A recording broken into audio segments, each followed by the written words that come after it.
Hey everybody, how are you? We just had an extraordinary Stump the Rabbi lecture, almost 3 hours. The first hour and change is some amazing story about the Maharal of Prague, the Golem, real life stories, also things about different precious diamonds from the parasha, anti-Semitism, history, lots of stuff. Then after that we go into some questions, and we go and hit the questions on the head. People ask some serious questions. What do we do with people that are, openly transvestites and transgender and trans this and homosexuals and all that craziness that's happening in the world?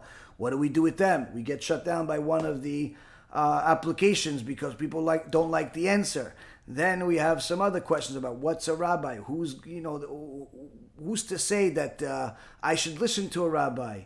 Then there's questions about goyim. Do they get miracles, or is it just the Jews get miracles? And plenty of other questions, like really good stuff. I had a lot of good times with this. Got to me. Some of these questions, the last one especially about the rabbi, got to me. I had to contain myself from crying just because there's so much more work to do. So enjoy it. Let me know what you think, and make sure to share it, because other people need to learn too. School Mitzvot.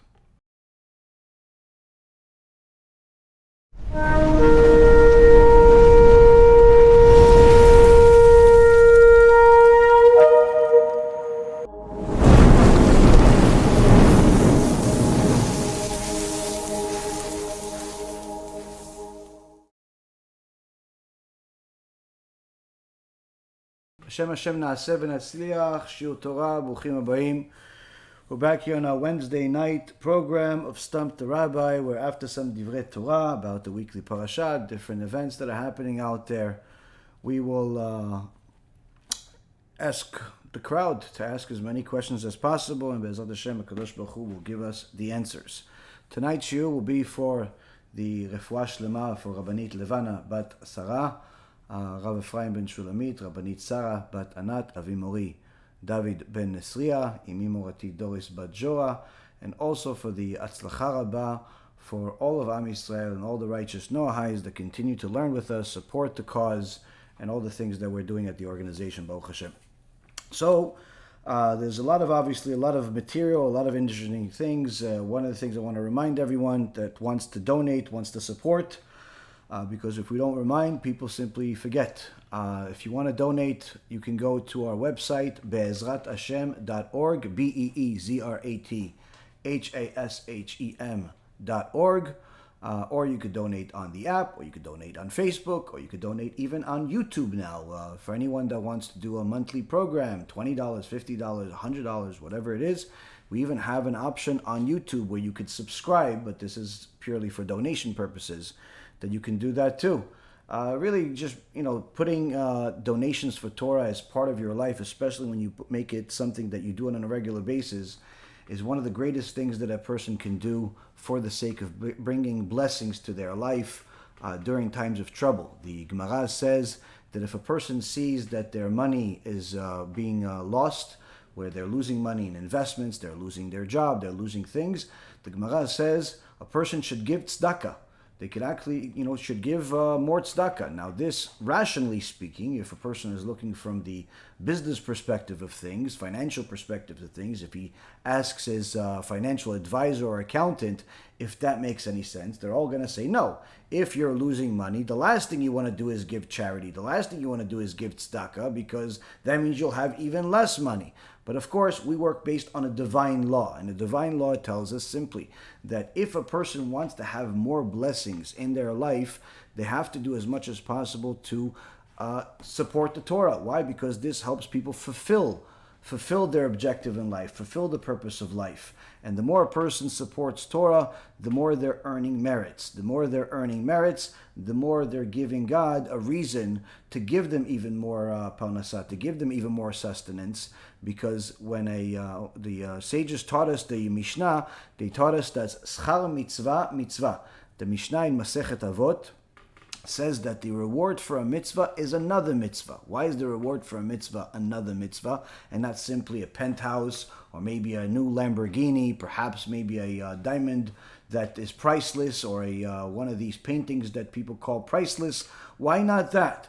The Rambam explains that the amount of reward that a person gets for any mitzvah is not something that's quantifiable by this world's standards. As the Gemara in Masechet Sanhedrin, Perek Chelek, the 11th chapter of Masechet Sanhedrin, says that each righteous person that fulfills their goal, their tikkun in this world, gets 310 worlds. 310 worlds. Just imagine an entire world created for you with all of the greatest things you can possibly imagine, magnified in infinity. 310 of those. So this is for the mitzvot that a person fulfilled in their life. Now, to measure that versus anything in this world, whether it be wealth or a beautiful house or a beautiful wife or kids or anything like that, you simply cannot measure.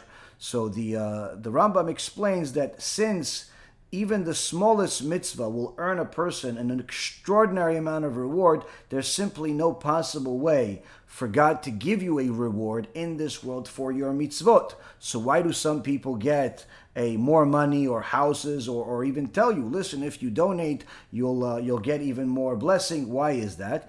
Because there's a principle in the Torah that schar mitzvah mitzvah, which is the reward for a mitzvah is a mitzvah, meaning that when Hashem sees that a person is doing a mitzvah, then Hashem will give him an opportunity, a reward, to do another mitzvah, in essence, giving him an opportunity to earn more reward. And the reason why the mitzvah of tzedakah, for the sake of publicizing Torah, earns a person more money is because when a person gives money for the sake of publicizing the Torah, God sees that, oh, so you like my Torah, you're even willing to put the money that I gave you for the sake of the Torah, I'm going to give you an opportunity to do it again. How? Since you have now less money. So what do? I'll just give you more money. So when a person donates money for the sake of the Torah, God gives him even more money in order for him to continue doing that mitzvah over and over again. And hence the reason why the sages teach us that if a person sees that he's losing money, the best thing that he can do is give tzedakah and earn himself more merit, more blessings. Now, of course, God doesn't dance to our tune and doesn't necessarily give us the reward or the ability to do another mitzvah immediately as soon as we want, because that would affect our free will. But generally speaking, this is something that works, and no one in the history of mankind has ever lost by doing the will of Hashem. Doing the will of God. So it's important for a person to be patient. It's important for a person to have faith in Hashem when they're giving. But more than anything else, it's extremely important for a person to give it to the right cause. There are many causes out there. There are many organizations out there that call themselves non-profit, even though in reality they're very, very profitable. And some of their executives are living in their 3rd, 4th, or 15th houses and are flying private jets. Obviously, these are not the type of causes you want to support. You don't want to buy anybody a plane. You don't want to buy anybody a 2nd or 3rd house. You want to support the cause itself. Of course, you need to help the people that are running it. They need to get the ability to do what they're doing. But when people become excessive on other people's accounts, then you realize that their cause and their actual behavior are two completely different things. So it's important for a person to always evaluate, what am I getting out of this organization? What is the world getting out of this organization? I mean, they may be big, they may be popular, but that doesn't necessarily make them good. That doesn't make them a good spiritual investment. What's actually coming out of this? Are people doing tshuva as a result of this organization's teachings? Are people getting closer to God as a result of this organization's teachings? Or are simply people just, donating without really having any idea what's going on? They're all staying wicked. They're all staying completely the opposite of what they're supposed to. So this is one of the things that a person needs to know when they're investing their money into a Torah organization. They have to look at it no different than they would look at an investment into a house, a building, a stock. Anything that you would do your research, do your homework, and only invest into things that you have a personal stake in, where you actually care about the organization, not because you just like somebody or you go to their synagogue, but rather because you see that there is a benefit to you and to others for this organization to actually continue growing. So, with that being said, Baruch Hashem, there's a lot of need that our organization has. We're continuing to grow the number of employees and volunteers that the organization has. Anyone that wants to volunteer to help us grow is more than welcome to, but also people that are in the field of technology, such as coding and things that have to do with technology aspect. Also, if they are looking for more work, if they're looking for opportunities either to volunteer or even to work full-time, definitely reach out, because there's a lot more need for that now than ever before. So with that being said, we're going to go into our parasha, try to see really today's world, through the light of the Holy Torah. Now, one of the things that we're doing here is we're starting a new book. We're starting the book of Exodus, Sefer Shemot. And Sefer Shemot, first thing that we find out about is a reality check of the Jewish people throughout the exile, a reality check to the Jewish people throughout all of history, where all of a sudden, after years and years of calm and peace and everything good, our, whatever country hosted us turns into our enemy. Our friends, or what we thought were our friends, our allies, turn into our enemies. And this is not something that happened only in Egypt. It just began in Egypt. Antisemitism wasn't something that was only a one-time thing during the Holocaust. This is literally the history of the Jewish people. And it's one of the tools that God uses in order to actually keep us pure, in order to keep us close to the Torah, because many times the Jewish people forget. Once God gives them success, in the book of Deuteronomy, God says, don't forget me after I bless you. Why would we forget God after he blesses us? Because unfortunately, it's the nature of a person to not be grateful. It's one of the most disgusting things in the world when a person gets a lot of good, and instead of returning good, he returns you evil. But this is the nature of people that are not living a life of Torah. And what ends up happening is that sometimes this also affects people that are living a life of Torah, but they forget to say thank you. They forget to appreciate. They forget to do what they promised. And they forget to be grateful either to the one that gave them or the one that created them, or both. Now, this is one of the things that unfortunately Am Yisrael made a mistake in. They made a mistake. They didn't listen to Yosef, which was the viceroy of Egypt, who told them to stay at Goshen so they would separate themselves from the Egyptians, so they don't assimilate, so they don't grab the attention of people. But unfortunately, they didn't listen. And they started succeeding more and more, and therefore they wanted to expand. No different than what happened to us throughout all of history, whether it was the Assyrians, the Babylonians, the Spaniards, the Greeks, the Romans, the Nazis, Ymach Shemam, all of these different nations that hosted us, that were at some point, people that we could live with, ended up becoming very, very big enemies. Some of them were enemies right off the bat, some of them enemies later on.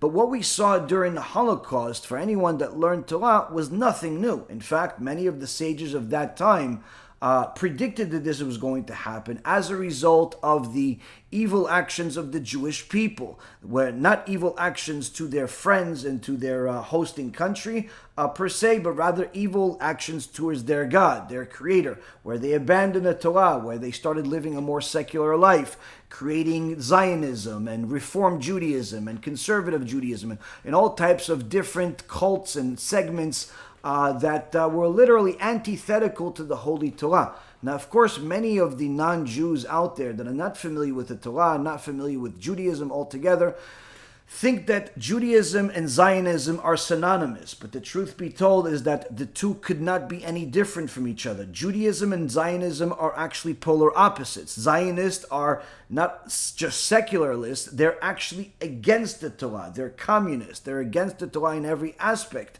as that was their foundational principles. In fact, one of the founders of Zionism, Herzl, he himself converted to Christianity and did not even give Brit Milah, circumcision, to his son Hans, called him obviously a non-Jewish name, and wanted to convert all of the Jewish people to Christianity because he thought that this was a wonderful way to eliminate anti-Semitism by simply eliminating Jews. Now, of course, these evil people did not stop, but today's Zionism is not necessarily the same exact animal as it was when it first started. It's not good today either, but needless to say, it has transformed because there are different parts of Zionism today, where there are some Zionists that are religious Jews, that are observant, but they consider Zionism simply the love of the land and the Jewish people. But the true Zionism, per se, the one that's really causes a lot of problems for the Jewish people and the world at large, that's a Zionism that's against the Torah, that is antithetical to the Torah, that is a communist belief system that simply wants to do nothing but to destroy any belief in God whatsoever. So a person has to understand that before they hate, before they love, before they have any opinion about something, at the very least, educate yourself. One of the things that drives me crazy time and time again is when I see people comment on the videos before they even watch them.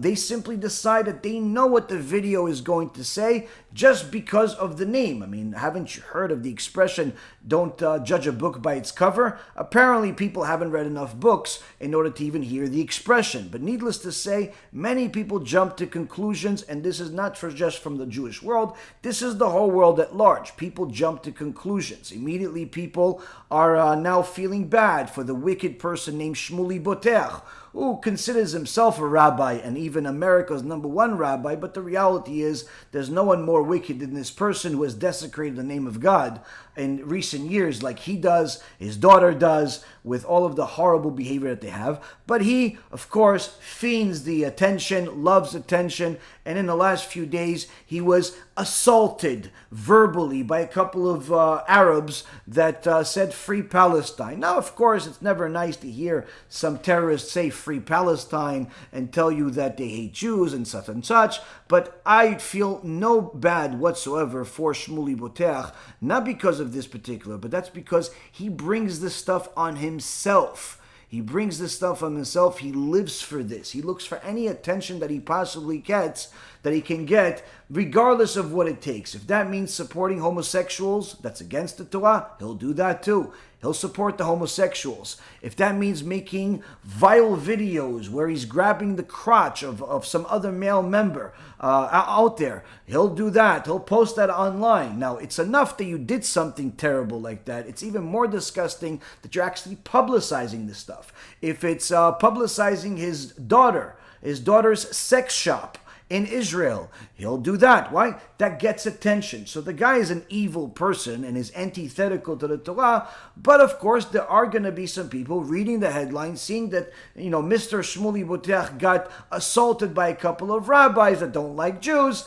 and they feel bad for the guy. The truth is, this is a person that brought this on himself because he is constantly looking for attention and he will do anything possible for it. Unfortunately, at the time of the Exodus, the Jewish people made certain sins that put them in a bad situation, whether it was idolatry, whether it was abandoning certain laws of the Masorot, of the tradition that we have, including circumcision. There are certain things that they did that put them in a bad position, but more than anything else, this all began with the fact that we wanted to become like the Gentiles. We wanted to become like the Egyptians by moving out of Goshen and going into the city. This is obviously a problem that continues to recur, and many times we see that in the beginning it's all nice, in the beginning it's interesting, in the beginning they even befriend us, they do business with us, but it's only a matter of time before Hashem turns on the Esav button and the Goyim start to hate us before they decide that it's time to annihilate the Jews and cause another pogrom or Holocaust and so on. This is a repeated story throughout history, and the only thing that a person can do in order to stop this from happening is simply sanctify themselves, learn the Torah, learn from our traditions, learn from our mitzvot, learn from our Creator, to know how to behave, to know what to do, and sanctify yourself to the point where you have this spiritual protection, especially now where we are in a generation of the Mashiach, where as soon as the Mashiach comes, there's not going to be any more opportunities for doing tshuva. This is the last stop on this train that's been going on for thousands of years, and everybody that doesn't do tshuva is literally missing the opportunity of eternity, not just a lifetime. Now, the parasha starts with a very critical point where the Parashat Shmot says, "Ve'ele Shmot bnei Yisrael habayim Mitzrayma, et Yaakov ish ubeto ba'u, Reuven, Shimon, Levi, Yehudah, Yisachar, Zvulun, uBinyamin, Dan veNaftali, Gad veAsher, vayhi kol nefesh Yotzei Yerech Yaakov Shiv'im Nefesh, v'Yosef Aya b'Mitzrayim. Translation, and these are the names of the children of Israel, this was the new name for Yaakov, who were coming to Egypt. With Yaakov, each man, he's called both Yaakov and Israel. One is relevant to his prophetic side when he's prophesying, and one is not. With Yaakov, each man in his household came: Reuven, Shimon, Levi, and Yehudah, Issachar, Zvulun, and Binyamin, Dan, and Naphtali, Gad, and Asher. And all of the persons who emerged from Yaakov's loins were 70 souls. And Yosef was in Egypt. Now, one of the things that a person will notice is that this is information we already have. We've already heard this in the previous book, in the book of Genesis. And in fact, why do we need to know this again? Anytime that you learn Torah, you'll notice that there's a rule. There are rules for every single interpretation, every single biblical exegesis. There are rules. Anytime that a sentence starts with a certain word, anytime that there is a place mentioned in a sentence, anytime it mentions, for example, that on that day, or this is telling you that this is a divine intervention into something that had to happen. So there are different rules. Now, one of the things that we see in the Torah is that anytime something is mentioned multiple times, the reason for it is because this is a critical point. This is a critical point that we have to remember, because it will hold up the test of time if a person understands what's the significance of this rule. And one of the things that we see from this particular point is that this sentence is mentioned multiple times in the Torah, in the book of Genesis, here and later on in the Torah, and we hear about these 70 souls, these 70 souls, these 70 souls. And one of the ways that a person sees from here, aside from the importance of it, is that the number 70 is very, very specific. It's not 69, it's not 71, it's not 73, it is 70. And this is one of the fundamental proofs that discredits the entire New Testament being divine and being anything that is relevant in truth to the Holy Torah. Because the New Testament, in the which we like to call the False Testament, was a man-made document that has endless amount of mistakes. And one of the things that people don't understand is that if the New Testament were to be a divine document and thereby a continuation of the Old Testament, i.e. our Torah, our Tanakh, that means that the two cannot contradict each other. The New Testament cannot contradict the Old Testament. They have to agree. The moment the New Testament disagrees with the Old Testament, that already throws it into the garbage, because there is something called a postulate that our dear friend Rav Tovia Singer taught over the years, which is that the Torah can be true and the New Testament can be true, as logically speaking. The Torah can be true and the New Testament can be false. That is also a reality, but it's not possible for the Torah to be false and the New Testament to be true, because the New Testament relies and depends on the truth of the Torah. So here we see that if we find a contradiction, a mistake in the New Testament, that means that the New Testament in its entirety is a false document. And one of the many mistakes, and probably the most popular mistakes that's in the New Testament, is found in the book of Acts, chapter 7, verse number 14, where they say that Yaakov came down to Egypt with 75 people.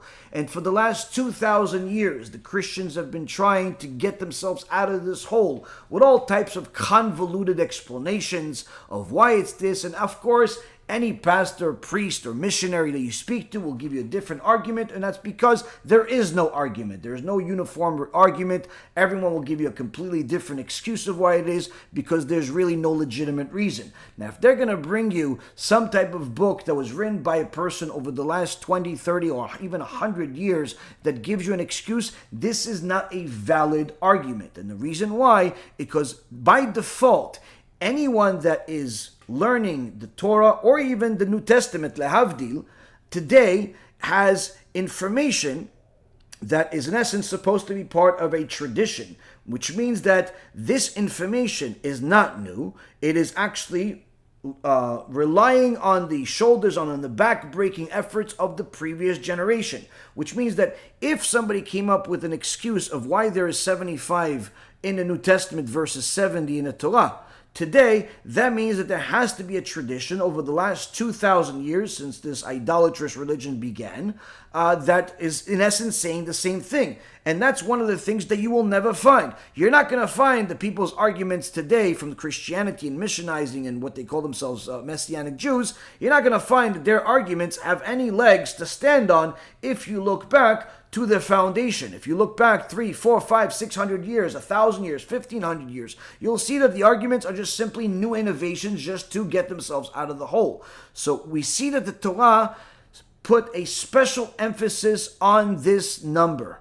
Why? Because this is going to be something that will withstand the test of time. Will stand the test of time for all people that educate themselves about the truth, that really want the truth and do not want to be part of a religion of falsehood. They'll see that it's very quickly something that you can prove that once you have a mistake in the New Testament, that already makes it not divine. And of course, there's endless amount of mistakes in the New Testament. And those that are going to come and say, yeah, but there's also contradictions in the Torah, like I said, if you didn't study enough Torah, you're not going to understand anything. But most importantly, you have to understand that if even, let's say, for example, logically speaking, you would say, oh, there's contradictions or mistakes in the Torah, then that in essence negates both religions, because the Torah cannot be false and the New Testament truth. So this is one of the things that both Islam and Christianity have to obviously admit. And anyone that's a biblical scholar knows that to be the case. So we see that the Holy Torah gives us a very important fact about the 70 neshamot. We also see that the sages gave us a clarification of how did Am Yisrael grow so rapidly. Where did this all happen? And in the verse number 7 in this week's parasha, chapter 1, verse number 7, it says, Ubnei Yisrael paru v'yishretzu v'yirbu v'yatzmu b'me'od me'od v'timaleh haaretz otam. The Torah says here that the children of Israel were fruitful, teemed, multiplied, and became mighty, very, very much so, and the land became filled with them. So why do we need all of these adjectives? It's okay, if they grew, that's it. Like, why so many adjectives? Why describe it in so many different ways? In fact, in 6 different ways. Our holy sages tell us the reason why God put this in this way, why he used multiple words to describe the growth of Am Yisrael, is to teach us a very critical lesson. There was miraculous births in every single house, where each birth would yield 6 children. Every pregnancy, 6 babies. The only tribe that did not merit to have 6 babies at a time, of course you knew it, that's the tribe of Levi. That's why there's no 6 Moses. That's why there's no 6 Aaron or 6 Miriams. There is no 6 of them. Everyone else, all of the other tribes, each one had 6 babies at a time, which means if the average family had, let's say, 10 births, 60 kids. By the time you finish breakfast, you have to get ready for tomorrow's breakfast. By the time you put on the clothes for the first 10 kids, you have to obviously say goodnight to the rest of them. Literally, you have an enormous amount of children in every family except the Levi tribe. Why? Why except the Levi tribe? Were they cursed? Were they punished? No, absolutely not. This was one of the ways that Hashem wanted to show Am Yisrael that he is the one that runs the world, that he is the one that's putting this difficulty on them. And in fact, he is the one that will show us that we will prosper in the end by putting this blessing of having more children on the families that are suffering the most. Because the Levi tribe did not suffer in the same way because they were not slaves. They were not slaves for multiple reasons. One of them was because of one of the rules that was instituted by Yosef. Yosef, when he was a viceroy, he made a special city and special rules for the priests, for the people of religion. As part of his prophecy, he knew that this whole thing is going to happen in Egypt one day, and he wanted to protect the people of the Torah, the people that were the priests, but he couldn't just say, protect my people. So he made a national law. Anyone that's a person of religion does not have to pay taxes, cannot become a slave, has special treatment, can go in and out of the country, and so on and so forth. So since the Levi tribe did not, there were people of religion, there were people of the Torah, They were not slaves, and that's why Hashem did not give them that extra blessing. So this was also one of the things that we learned. Later on, we also see in verse number 10 where Paro, who pretends like he doesn't know Yosef, the very same Yosef that they're using his laws till that day to protect the priests, to protect the people of religion, he claims not to know who he is, but he does claim that he cannot stand the fact that there are so many Jewish people there. Why are there so many Jews? We don't understand. He gets scared. Why are you scared? Why are you scared? I mean, they built your economy, they built your country, they're productive people. What makes you scared? The Midrash Rabbah tells us that at this time there was a war between the Egyptians and the Ethiopians. And the Egyptians were scared that the Jewish people were going to join the Ethiopians and take over. This is one of the things that caused Paro to be afraid. And he said, well, if there's going to be a war, as it says in the verses, they may join our enemy. And he says, Avanitchak malo. Let's fool them. Let's fool them. Let's outwit them, these people. Why? And turn them into slaves. How did he do it? Very simple. Greed. That's the way to destroy any people. You destroy them with greed. And this is unfortunately what happened to us as a people, where Paro said, listen, we have gone through ups and downs and everything, but it's time to build the country, to take it to the next level, to be patriotic. Let's rebuild. Let's forget our businesses, forget our everything else. Everyone work for the country. In so many words, the day's communism, if you will. And he pretended like he's working. Many of the Jews joined him very quickly because he promised them that they're going to make a lot more money working for the government than they would work for themselves. So they closed down their shops.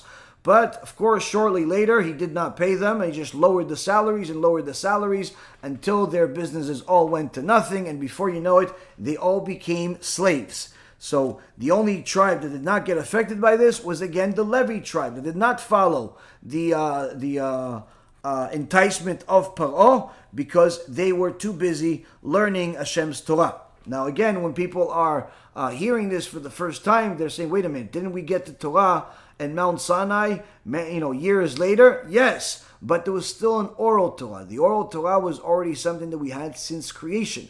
And that's what the Gemara in Masechet Avodah Zarah says, that Avraham Avinu had a tractate Avodah Zarah that had 400 chapters. Some say even 600 chapters, which in so many words means that his tractate of Avodah Zarah was more extensive than our entire Talmud today. Now, Avodah Zarah doesn't necessarily mean just idolatry. It's anything that's foreign to the law of God. So this all had to do with character traits. If someone is egotistical, arrogant, angry person, stingy, all of these flawed character traits were taught in this character trait, which was one of the ways that Avraham learned how to perfect himself. So we see here that the oral Torah has been around for a very, very long time. The Levi tribe dedicated their lives to it, while the Egyptians fooled the rest of the nation.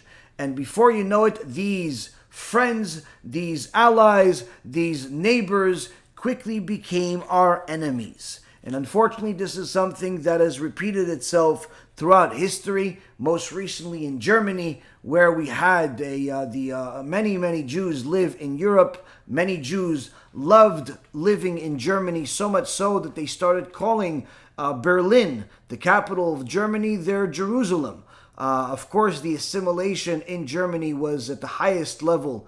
In comparison to the rest of the world, there was over 90% assimilation. Jews were converting to Catholicism, Christianity. Jews were marrying Gentiles. And one of the worst things that a person can possibly experience is when they see that German wife, that German husband, turns him into the Nazis, the SS soldiers, when the Holocaust officially began. And while they're standing online to go into the concentration camps, his German wife is holding their baby. And of course, this was not just one or two or three times the story, but this was many Jews suffered through this agony of realizing that their spouse that claimed to love them in reality just turned them into the Nazi haters. That the ally became the enemy in the worst possible way. Now, this is something that has repeated itself throughout history. And of course, there's a lot to learn from it. But there's so many other precious diamonds in this parasha. I'm going to go a little faster and try to go into other details, things that we haven't covered before. One of the famous things that we learned from this parasha is through the story of Shifra and Brua, the two midwives, which was really Yocheved and Miriam, the mother of Moshe and the daughter of Yocheved, the sister of Moshe. That they were the midwives. They were the midwives that would deliver the babies, which Paro told them, you work for me, you have to follow my commands. If you see that the Jewish wives are having boys, kill the baby, but don't tell them. Just tell them the baby got sick. In the beginning, he tried to do this behind the scenes, so there's no revolt. Later on, it becomes, open season, and he kills everybody, including the Egyptian babies. Because he hears from his necromancers, that there's going to be a Jewish baby that is going to take over, is going to destroy you. And this is something that you have to fight, but he didn't know which house is going to be, since they also told him this is going to be in Egypt, it's going to be in an Egyptian household. So what did he do? He instituted a law to kill all of the firstborn babies, including the Egyptians. Question is, how did the Egyptians agree to this, which we'll get to in a moment?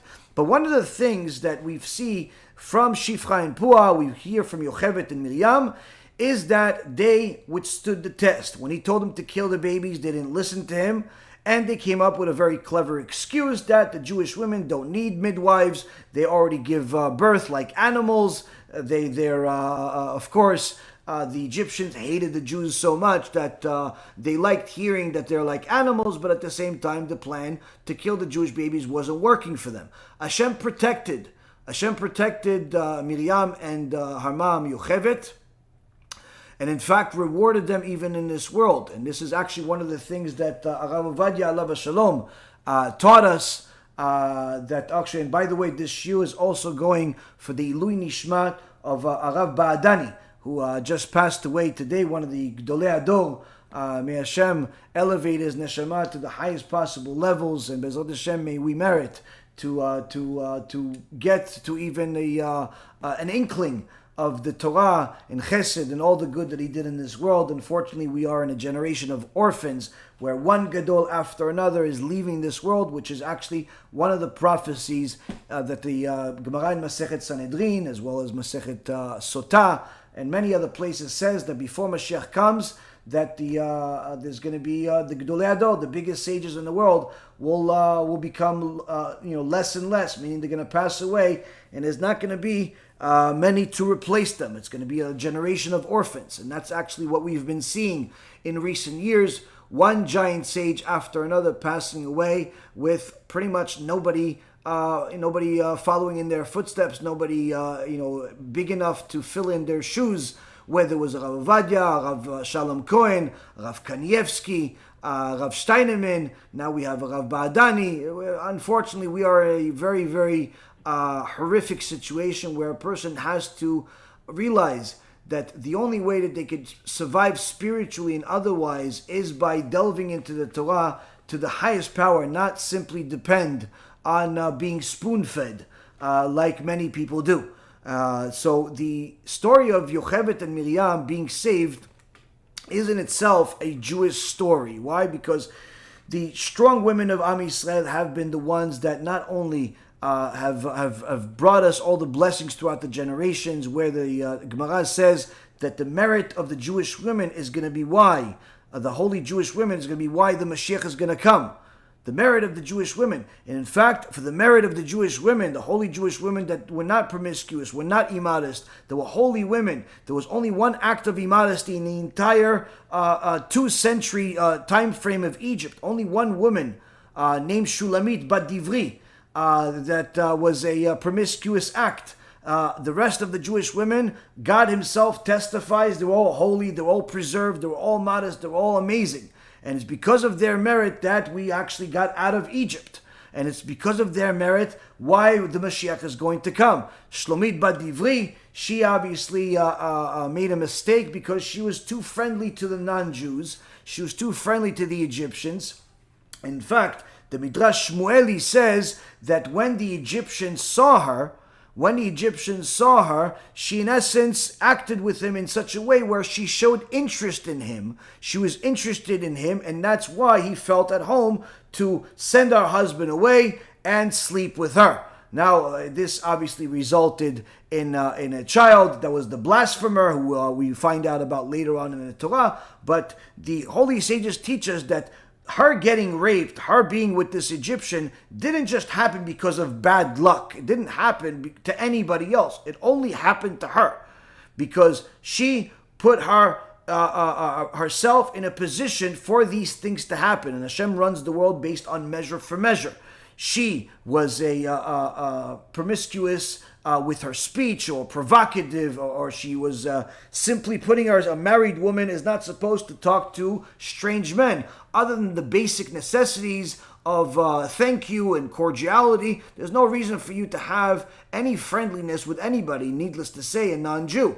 But even for Jews. And unfortunately today, many women do not know the laws of the Torah. They do not know the laws of modesty. They think that if they simply cover themselves with some dress, that completes their modesty test, and that's there's nothing further from the truth. There's one of the most critical parts of modesty is the way a woman behaves, how she talks. And if a woman is too friendly with other men, if a woman is flirtatious with other men, she's violating the Torah. She's violating the Torah, and this is actually what happened to Shulamit Bat Divri. This is why Hashem allowed her to get raped by this Egyptian, and some say it wasn't even rape. Literally, she enticed the guy. She enticed the Egyptian, and she was the wife of Datan. The evil Datan and Aviram, she was his wife, and that's actually one of the reasons of why they fought. Now, one of the things we see as far as the Jewish women, the holy Jewish women, is that they weren't just holy at the time of Egypt. They were not just going to be holy at the time before Mashiach comes. The Jewish women that delved in, that glued themselves to the Torah, withstood some of the most difficult tests. And this is why it's critical for a woman to know that the more you glue yourself and cleave to the Torah, the more you're going to get protection. The more your family's going to get protection. In fact, the more blessing you're going to have in your life, in your marriage, in your kids, and everything else. Now, when it comes to midwives, I know that today, for whatever reason or another, people feel like going back to ancient times. Instead of going to use modern day technology, go to hospitals, use doctors, use medicine, use everything else. For whatever reason or another, in recent years, the whole industry of midwives has taken a rise where it's multiple women that are students or followers of our lectures have asked me countless questions about whether they can use a midwife instead of going to the hospital, either because they didn't have a good experience in the hospital the last time they gave birth, or because they simply think it's better because they heard it from one of their friends. And this is literally every other day I get somebody asking me about these midwives. And I've spoken about this extensively with Rabbi Ephraim, and the reality is this is not a good idea. Why? Because regardless of how nice and how great the bedside manner is of this midwife, if all hell breaks loose, something bad happens, she has to take you you have to go to the hospital, because they don't have the tools and the ability and even the permission to do the things to actually help you. Which, in so many words, many times what ends up happening with these midwives is that they just become your friend. They just that's really all it is. They become your friend.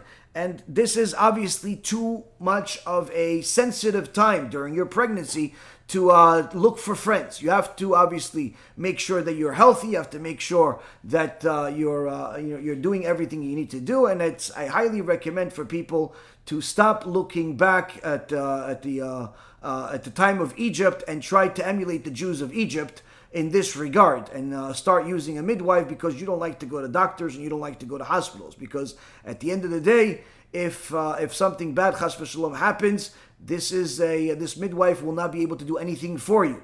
And the reason why I even mentioned something bad, because people say, yeah, what are you, wishing bad on us? No, the Mishnah in Masechet Shabbat says there are specific times where women die. And when is it? Pregnancy.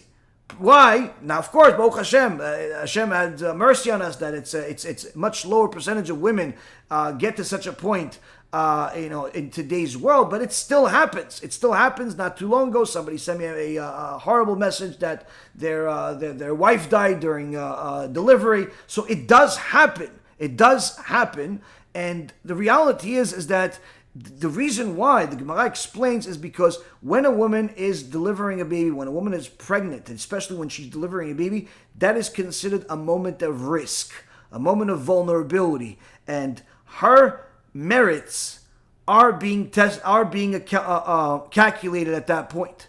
Her merits, her sins are being calculated at that point. And if there is a opportune time for the Satan to take a person's neshama, this is it. So it's not something that you want to play with. It's certainly not something you want to play with. It's certainly not something that a person wants to add to the risk.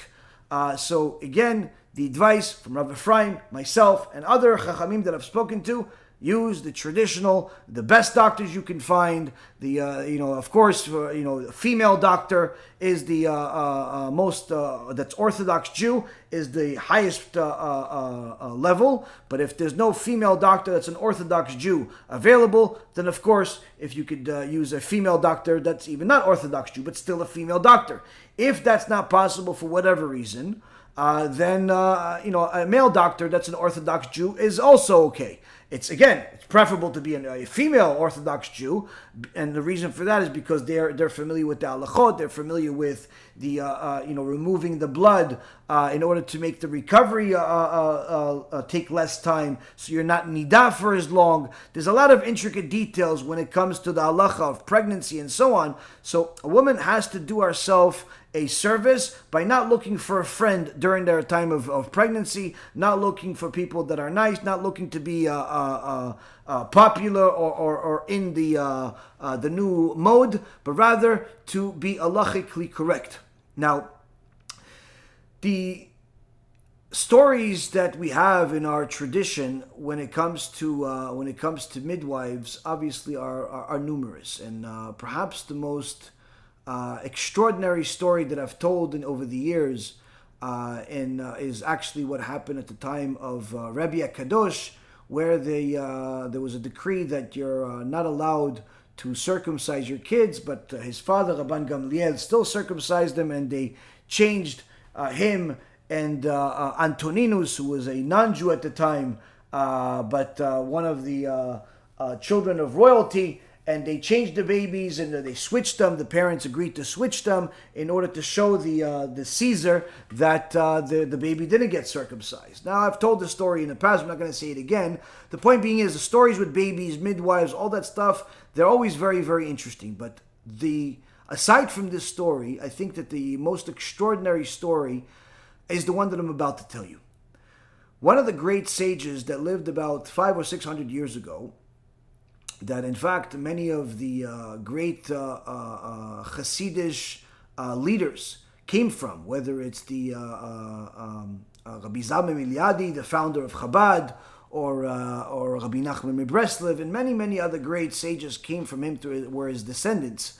But one of the great sages that you actually see in commentary of the Gemara, commentary in the Chumash, you see his work everywhere, is the Maharal of Prague. The Maharal of Prague is real name was Rabbi Yehudah Lau ben Betzalel.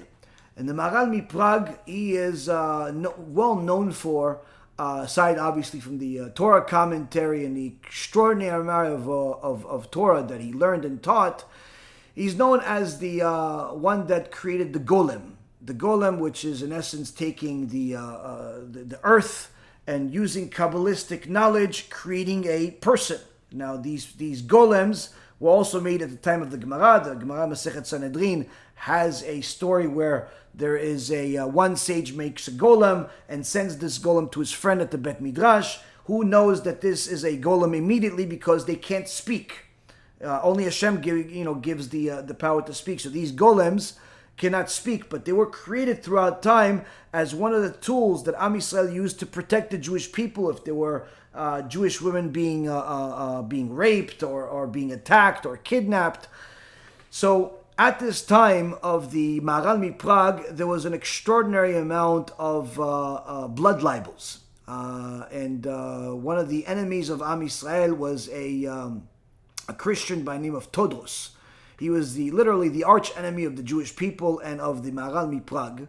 And each year there would be a pogrom possibility because, before Pesach, their vile teachings that are complete, full of stupidity and falsehood, that the Jews make their matzah with blood, with non-Jewish blood in them, was publicized in the churches, and many times this would cause not just animosity, but outright a pogrom, because many times these Christian haters of Jews would take it the next step and actually murder one of their own people, or just simply find a dead body somewhere, take this body, put it in the backyard or the community of the Jews in a Jewish ghetto, and then pretend like they're looking for him with the whole community and happen to be finding him in the Jewish community. And this would obviously cause a huge amount of blood being spilled, kosher blood, holy blood being spilled for no reason, just simply because of hatred.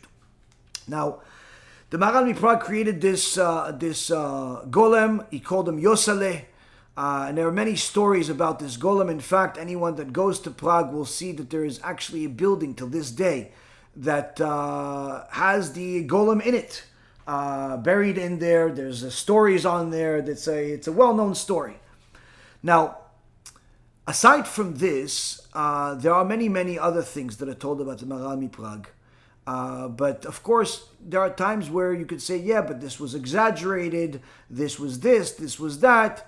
So unless you see that the author of the story, the author of the maaseh, the event, was the sage himself, there's always a way, there's always an in to question things. So the story I'm about to tell you was actually written in the hands, in the writing, with the name of the Maharal of Prague himself. Okay, he wrote the story, he experienced it, he went through it. There was a couple of guys that grew up in the community, went through a lot of difficulties together, and eventually grew up religious Jews that became very successful. And the community knew them as the two bears. One was called the red bear, red dove, and the other one was called the black dove. Both got married, had children, and Baruch Hashem were fully observant Torah Jews. And but there was one big difference between the two families of red dove and black dove. That black dove only had daughters, whereas red dove had sons and daughters. The other difference is also that red doves his children were all very, very beautiful. Black dove didn't exactly have the beauty. Perhaps they got hit with the ugly stick. But nonetheless, they were good friends. They were righteous people. They were very helpful to the community. And their dream was fulfilled when their sons and daughter, the daughter of a red dove, wanted to marry the son of black dove. I'm sorry, the son of red dove wanted to marry the daughter of black dove. So with their history, being what it is, their friendship, everything that they have, now they married to have their son and their daughter, get married. This was unbelievable to them. And the interesting thing is that this son was the only one out of that was very, very beautiful in that family. The rest of the family was not very good looking. And he was 18 years old. He was the last pregnancy that they had. And of course, the whole community was excited about this. They had the Maharal of Prague be the Mesader Kiddushin, do the wedding ceremony. And the entire community came to this monumental event. As the Maharal of Prague is about to make the blessing on the wine, before he says the name of Hashem, suddenly the cup of wine falls out of his hand. This is obviously not a common thing. Well, it happens. They fill up the cup with with more wine from the Maharal's wine, because he actually had the custom of only using his own wine for these, to be a Meseder Kiddushin. And he's about to start the blessing again, and again the cup drops out of his hand and spills everywhere. Now, obviously everyone is confused. They're questioning whether the Rav is okay. He's okay. No one really understands what's going on here. But now we have to fill up a third cup. So the Maharal sends Yosef, the golem, he says, go and get another bottle of wine. It was a rainy day. Yosef goes outside, and everyone is watching him. That as he goes outside, from outside of the tent, he's walking towards the house, and all of a sudden he stops in the middle of the streets, and he starts waving his hands as if he's arguing with somebody. And then he stops, and he goes, instead of going to the house, he goes to the Beit Din. Everyone is watching this. It's a small community. They see all of this. Shortly later, Yosef comes out. He comes over to the Maharal, and he gives him a piece of paper. The Maharal sees the paper, and on the paper it's written, Ach, Achut, brother, sister.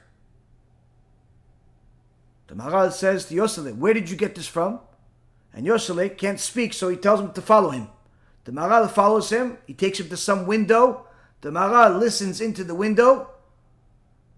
And then he comes back. And he tells everyone there, I'm sorry, we cannot have the wedding right now. There's some information that we need to investigate. Please give all of this food to the poor people. And Be'ezrat Hashem, after some investigation, we will have a new ceremony tomorrow. Of course, no one's going to question the Gedol Hador, the Tzaddik, the Kadosh, the Maharal, but everyone's confused. After everyone leaves, the Maharal tells the Golem, tells Yosef, take this note and bring it to the cemetery. Go to the grave of the Esther, the midwife, who passed away not too long ago. Go to her grave. And tell her that she is invited to the Beit Din of this world tomorrow at such and such time. When she's called, she must appear at the Beit Din. Yosef follows suit. He goes to the grave exactly as his master tells him. And the next day, after Shachrit, the Maharal has all of the doors of the shul closed, and he announces to everybody, please everyone, calm down. No one is to leave the shul. Everyone has to stay here because we are about to have a Beit Din, and we need everyone here to see what's about to happen. Of course, everyone gets scared what's going on, but again, when you have the giant sage of the generation tell you what to do, you simply just sit there. Now, then the golem brings a mechitza, some type of a thing that would separate the community from some small corner in the shul. The dayanim sit in front of everyone. There's 3 dayanim, the Maharal in between the 2 others. And he says, the court calls on Esther, the midwife. Immediately people get scared because everyone knows who Esther is. She died. She's been dead. What do you mean she's coming here? A few people get up and the Maharal says, please, everyone calm down. No one is going to be hurt, but we need you to see what's going to happen. And I promise you, everyone's going to be okay. They calm down, they sit down, and they listen. Shortly later, the golem says to the Maharal, she's here. And the Maharal says, please state your name and who you are. And suddenly behind the curtain comes out a voice, the voice of Esther, the woman that died, the midwife that died years ago, crying hysterical, saying she's Esther, she's the midwife. And he says to her, you were a midwife for many children. And you also a midwife to the children of red dove and black dove. Can you please tell me, why did I get a note saying ach achot, brother, wife, brother, sister, in yesterday's ceremony? The midwife starts crying and she starts telling the story. She says, Kvod Rav, it was me that pushed your cup out of your hand twice.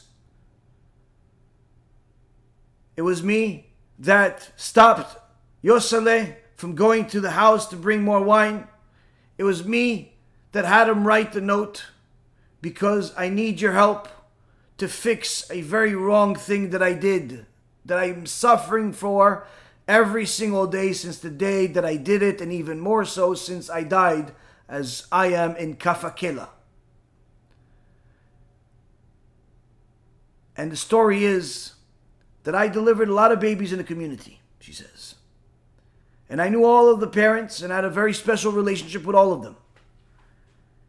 And each time that the wife of Black Dove had a baby, although we were happy, I saw that part of her was sad that she didn't have any boys.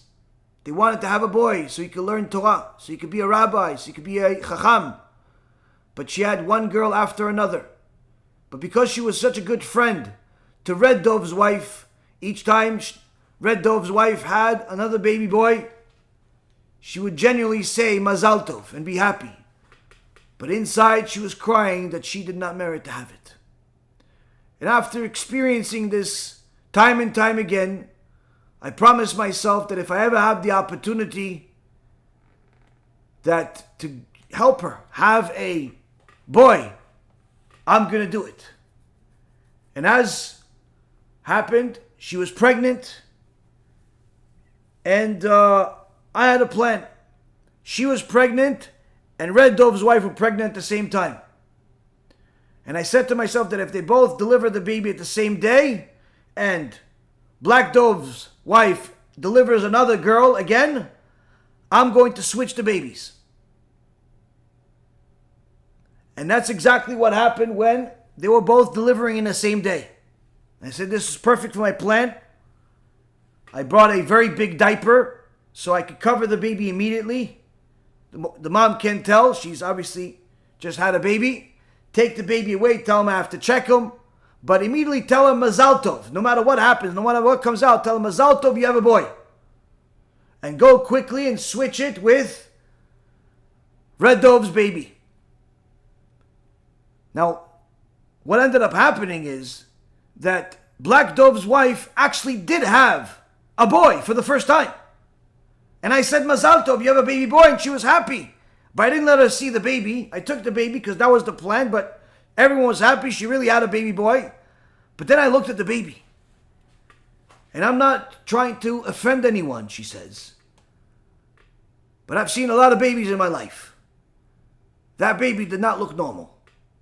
And I said to myself, this poor woman has been waiting for a baby boy all these years. Why does she have to get such a baby? While her dear friend who loves her, all of her kids are beautiful. She deserves to have a beautiful baby boy. Red Dove's wife also had a baby boy. And I decided to make a switch. I switched the two kids. And I gave them back the babies. Nobody noticed. Both had a baby boy. Both babies were in the arms of what they thought were their parents. But as soon as I got home, that night, I knew I made a mistake. But there was nothing I could do about it. There was no way that I could admit to everyone what I did. Now this baby boy that wanted to get married yesterday was about to marry his own sister. The Maharal and the rest of the crowd are all shocked. But at the same token, according to halacha, you can't paskin such a thing based on some person coming back from the dead for a little while. So the Maharal says to her, do you have any proof that what you're saying is true? She says, yes. Because I couldn't tell anyone, I wrote everything that happened that night. And it's in my journal. If you send somebody to my house to look, she told him exactly where this journal is hidden. You'll see that everything I told you and more details are written in his journal. Immediately, the Maharal sends the golem, Yosef, to go get the journal. Sometime later, obviously everybody's there in suspense, literally sitting on their hands. They don't know what to do. Voices coming out, but they're not even sure what's going on here. This whole thing happened. The parents are there. The bride and groom are there. The whole community is there. Yosef comes back sometime later with a book. Esther's journal. And in there, the Maharal opens and goes to another page, another page, another page, another page, another page, and eventually finds the page of that exact day, which was the 18th of the month. Exactly as Esther said, was written on there, the exact date, all the details. And after speaking to the two Dayanim, they paskined that this story is true. This was a brother and sister. But now the woman says, please help me. He says, you have to apologize to the family, apologize to the bride and groom, and only if they forgive you, will you be forgiven in Shemai. The whole community is crying hysterical here. They all love this woman, Esther. They all obviously love the kids. The kid didn't even know who his real parents are. The other kid didn't know it. But all this happened, but this very emotional moment ends in a good way where they all say, we forgive you, we forgive you. And shortly later, he tells her, you're dismissed. The golem signals when she's gone. They move the curtains. And then it's quiet in the room. Because the dream of these two fathers was that their kids would get married. How could it be now? They get together, they speak for a few moments, and then they announce that they're still going to have their kids get married. It's just that they're not the brother and sister. Rather, they're switching one of them to the others and still have marriage between the families. Now, the Maharal knew that this story is out of the ordinary, and therefore he wrote it himself. He wrote it himself in the documents preserved as part of the community's synagogue that is still in the Jewish hands until this day. When Hashem sees that a Jew is looking to become purified, the Gemara in Masechet Moed Katan says, "Abali ter mesayin biyado." A person that looks to become purified, Hashem gives him a hand. A person that looks to become impure, does sins, Hashem also gives him a hand. He opens the door for him. Go, do what you want.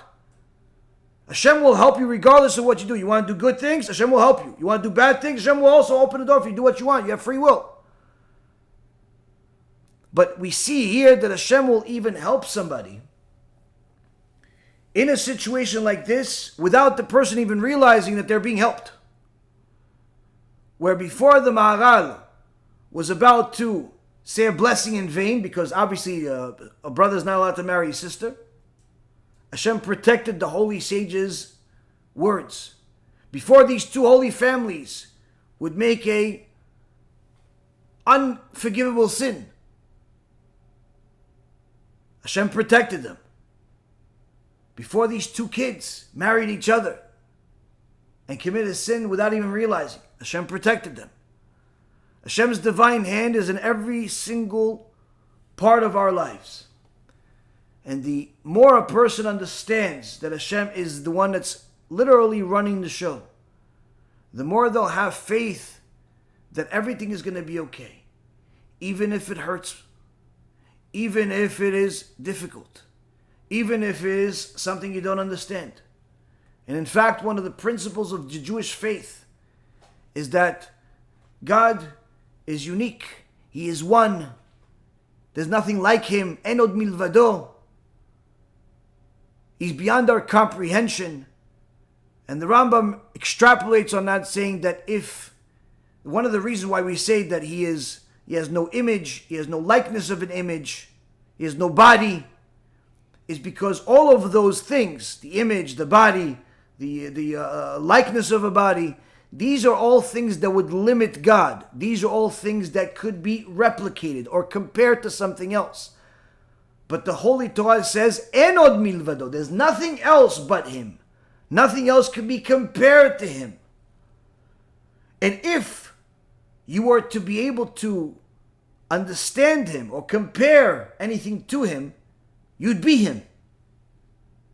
So when a person is dealing through difficulties, whether it's the difficulties in your community, or difficulty in your studies, or difficulty in your business, or difficulty in your marriage, or difficulty in just whatever you're dealing with, so long as you are loyal to Hashem and doing everything possible to continuously sanctify yourself by following the Torah, by learning the Torah, by doing everything possible, then you have nothing to worry about. Because Ain Od Milvado, there's nothing else but Him, and He's the one that is doing whatever He's doing in order to get you to a better place. On the other hand, if a person is not following the Torah and they're dealing with difficulties, many people are starting to feel a lot of pain from the economic situation. That if this is the recession we've been talking about for some time, it's going to be a long winter. It's going to be a very, very big loss. And whatever people have seen over the last year, the 20 or so % downturn in the markets, is not even the beginning. It's going to get much, much uglier. So those of you that are already dealing with difficulties, you just lost your job, you're losing money in your business, you're having difficulty making ends meet. If you're following the Torah, know that Hashem is taking you to a better place. It's going to be okay. If you're not following the Torah, perhaps it's time you do.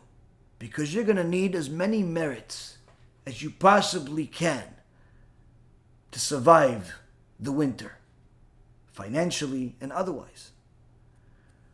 The Holy Torah tells us that the Egyptians forgot Yosef, and even got to a point where when Paro told them to kill their own babies, they did it. How could this be? When you have no tradition, when you have no God of Israel, and you simply follow the laws of man, you simply follow the craziness of man, and that man tells you, go kill a bunch of Jewish babies. Why? Because I said so. Because we don't want one of them to take our job. Now, while those followers think that, okay, well, if I'm the one that's killing, how could I get hurt? What they didn't realize is that with each baby they were throwing into the water, with each baby they were trying to kill or killing, each baby they put into the stones because their parents did not meet the quota of making stones, each one of those Jewish babies was making the Egyptian more desensitized. More and more desensitized at the value of life. Not just Jewish life. Life in general. And that's why when eventually it came time where Paro said kill Jewish baby, kill all firstborn kill all male babies. He didn't say all male Jewish babies. Literally, the Torah says all male babies. Our sages tell us this included the Egyptian babies. And the Egyptians agreed to carry this baby for 9 months and then kill it. Why? They've become so desensitized from the value of life after killing and murdering what they thought is their enemy, that when it came down to even killing their own, it felt no different. The Torah is not just a book that tells us about the laws that God instilled into the world. It's not just a book that tells us about different historical events that took place to make the Jewish people what they are. More than anything else, the Torah is our connection to the one and only Creator. The Torah is the single truth that's unquestionable and unchangeable. The Torah is the only thing that can turn a person into a righteous person. Because without the Torah, a person can simply change whatever is wrong into right and whatever is right into wrong. And even if they believe that something was right their whole life, the moment it's no longer profitable, they could easily just change that mind. This is why the Torah is also called the Book of Wars. The war is against evil. And one of the things that a person can see from the Holy Torah is that there is an endless amount of lessons in every single verse, in every single parasha, in every single aspect of the Torah. And the more a person will immerse themselves in the teachings of the Torah and apply them lives to the Torah, the more it's going to transform their life. Of course, the Torah is going to transform the life of a Jew much more than it will transfer the life of the non-Jew. Not just because of more mitzvot, but simply also because of the impact and the effect that it has on their soul. But needless to say, this is a book that can allow each and every person to live a fruitful life. To live a life that has answers to all the questions, to eliminate any confusion that exists. Whether it's the confusions of today, where people simply think that men and women should be equal, even if the man wants to be a woman just because he said so, even if the woman says she feels that she's a man, you should agree, or that homosexuality is a blessing rather than a curse, or all the other different type of demented beliefs that in just the previous generation were frowned upon, were mocked, were things that no one wanted to have anything to do with. In today's world, these things are advocated and celebrated. So before a person throws their eternity into the garbage, throws their mentality and their own gift of life and logic that they have, delve into the Torah. It's not just a story of what happened thousands of years ago. It's a story of today and the solutions for today's problems. I know that there's a lot more that we can learn from the parasha. I have here, Baruch Hashem, probably another few hours worth of things we can learn, but I know that you guys wait for this day to ask a lot of questions, so I'll take a moment to take a drink and then start taking on questions. The questions are, I'm reading them, they're all live. I don't know the questions ahead of time for anyone that's watching this for the first time. The feed is coming from the Facebook Live. I know that we're doing the live also on TikTok and on our app. And some people want me to answer their questions. It's not possible for me to read everybody's questions. There's just so many. So until I have an easier way of reading everybody's questions, we're still going to use the same thing that we've used over the years, which is the questions from Facebook. if there is time and and there's not enough questions, and I have time, the ability to look at elsewhere, TikTok and anywhere else, I'll try to do that too. But B'ezrat Hashem, we'll go there. Okay.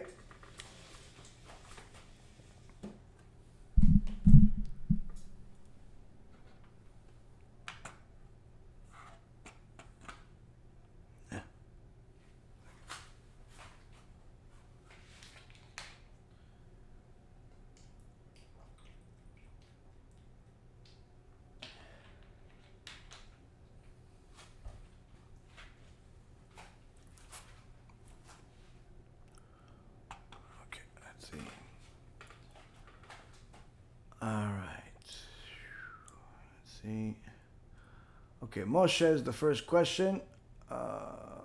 It fits. Moshe, we're meeting him for the first time in this parasha. Kvod Harav, can you explain to us what the Pidyon Nefesh is? Does this really work, or is it a way to get money out of people? Thanks. Okay.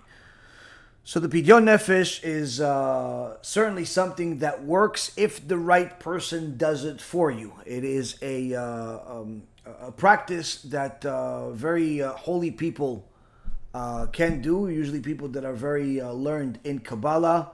Not every rabbi does it. Needless to say, not every Kabbalist does it. There are, certain times people ask me to do it for them. I don't do it, but I do have somebody that I know that does it. It's a very extensive and lengthy process where they have to take, I believe it's 180 coins, do a certain type of learning and praying on the behalf of a person. In essence, it's to save a person's life if a person is very sick, or there is a evil decree on a person, or a person is on their deathbed, chas v'shalom.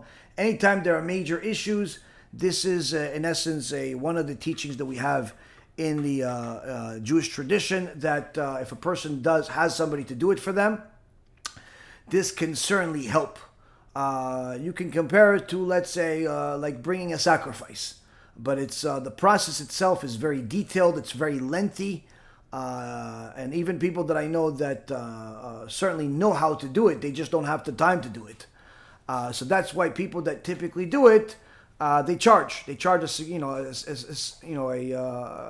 charge money for it.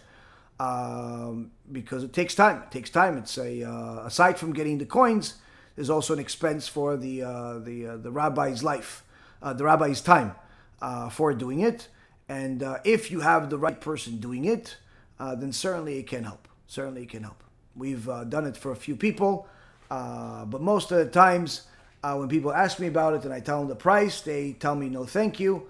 And I also say thank you for saying no thank you, because if you don't feel that this is worth it, that means you probably didn't need it. For whatever reason or another, people think that this should be free. Like Torah scholars have nothing to do but to spend their time, doing these special sgulot for everybody. I'm not really sure why people have such disrespect for Torah scholars' life and what they think was the way that these Torah scholars became scholars.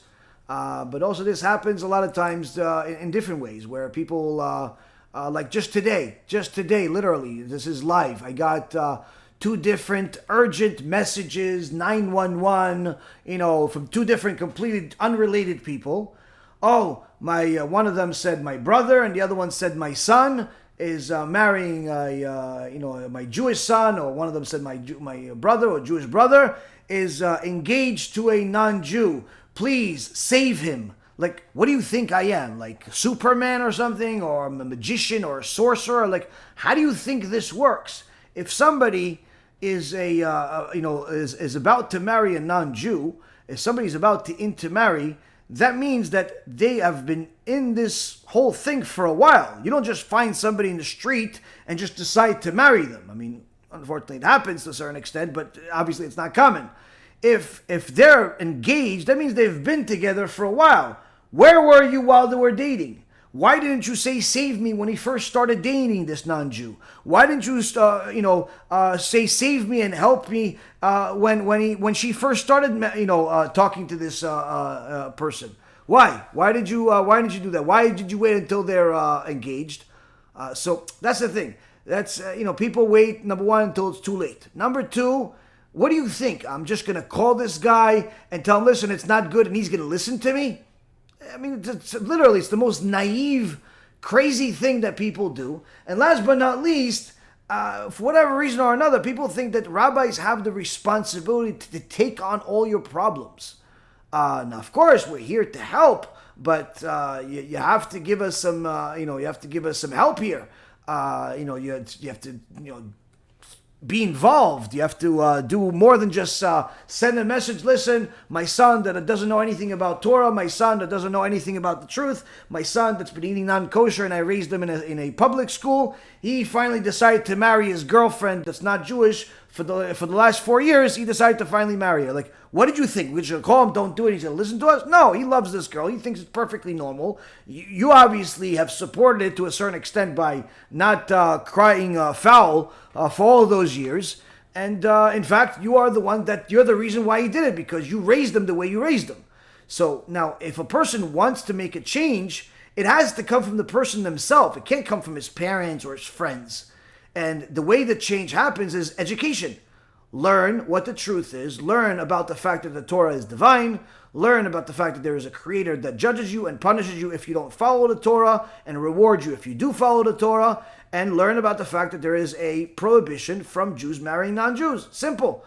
Just like there's a prohibition of one man being with another man, or one woman being with another woman, or bestiality, or idolatry, or eating non-kosher. There's also a prohibition, where you're not allowed to marry a non-Jew. And in fact, there's many, many curses and punishments that will come upon a person that marries a Jew that marries a non-Jew, whether it's a Jewish girl marrying a non-Jewish guy, or vice versa, Jewish guy marrying a non-Jewish girl. They're guaranteed to have a miserable life when ultimately they will suffer for it, both in this world and the next, and they both lose their eternity. Now, of course, one of the best ways that a person can avoid this is by getting proper Jewish education while they're still young, before they make this mistake. But if you obviously waited too long and now it's time, the way that I tell people is that if you want me to help you, there is a system. Don't ask me to call anybody. Don't ask me to chase anyone. I'm not going to do it. And not only do I not have the time, but also it's not going to work. The way it works is very simple. First, you can send me a message.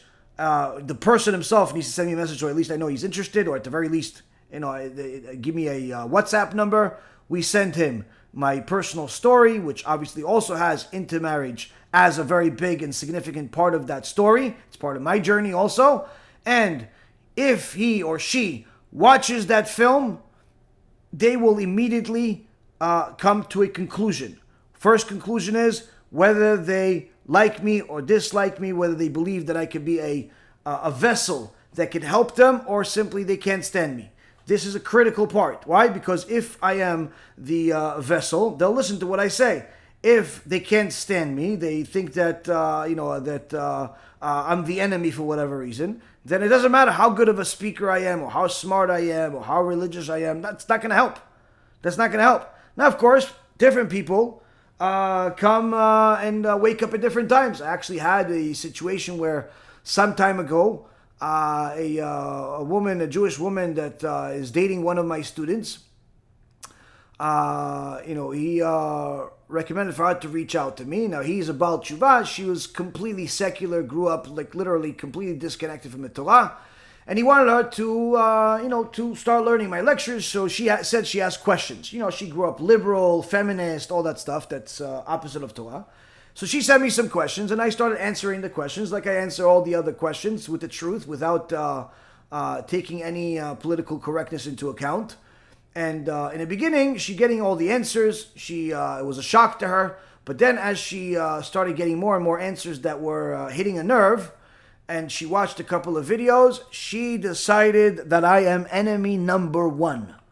I am enemy number one. She sends me a message. Literally, I'm not even sure if anybody sent me as good of a message as this one. She told me how much she thinks I'm evil, and I am toxic, and I'm like the worst person on planet Earth, and she's gonna pray for me to save me, and that I'm the worst. Like, literally, she gave me like an earful, and it's not even a 30-second message. Like, literally, it was like 3-4 minutes. And, and of course, I mean, this is especially after you're spending a few hours helping somebody, questions, videos, proofs, this, that. This is the result you get. Okay, this is the result you get. Whatever. You don't take it offensively. You know that the person is in a difficult part of their life. They're really realizing that either their whole life is one big falsehood, or they're the enemies at the door. One of the two has to be. So she decides the enemy's at the door, and she wants to tell the enemy how evil he is. In this case, me being the enemy. And she gives me a message. Ooh, wow, I still remember that message like it was yesterday. And of course, I tell her, listen, it's sad that this is what you think, but everything that I told you, I provided you the sources that you could double check. If that's what you feel, that's what you feel. But if you ever do decide that you want to learn more and you need help, and feel free to come back. And this again, after the person cursed me out and all nasty stuff. No problem. Now, I didn't ever think that this girl is ever going to contact me. Needless to say, I didn't think this girl was going to contact me and apologize. And it was only, I think it was maybe 3, 4, 5 months later. When she contacts me out of the blue, I'm sorry, I realized that you're right. And now I started watching the lectures, and everything you're saying is right. And now I'm realizing that the Orthodox Judaism is the truth. And Baruch Hashem, now she's like a big fan, and she's learning, and they're fixing their life. And this is not just one story. I have, Baruch Hashem, many stories like this. So the thing is, though, is that the only reason why the story had a happy ending is because eventually she double-checked. She double-checked her reality. She double-checked her facts. She double-checked whatever information she thought was true versus what she was hearing that was told to her that's true, but she didn't know if it's true or not.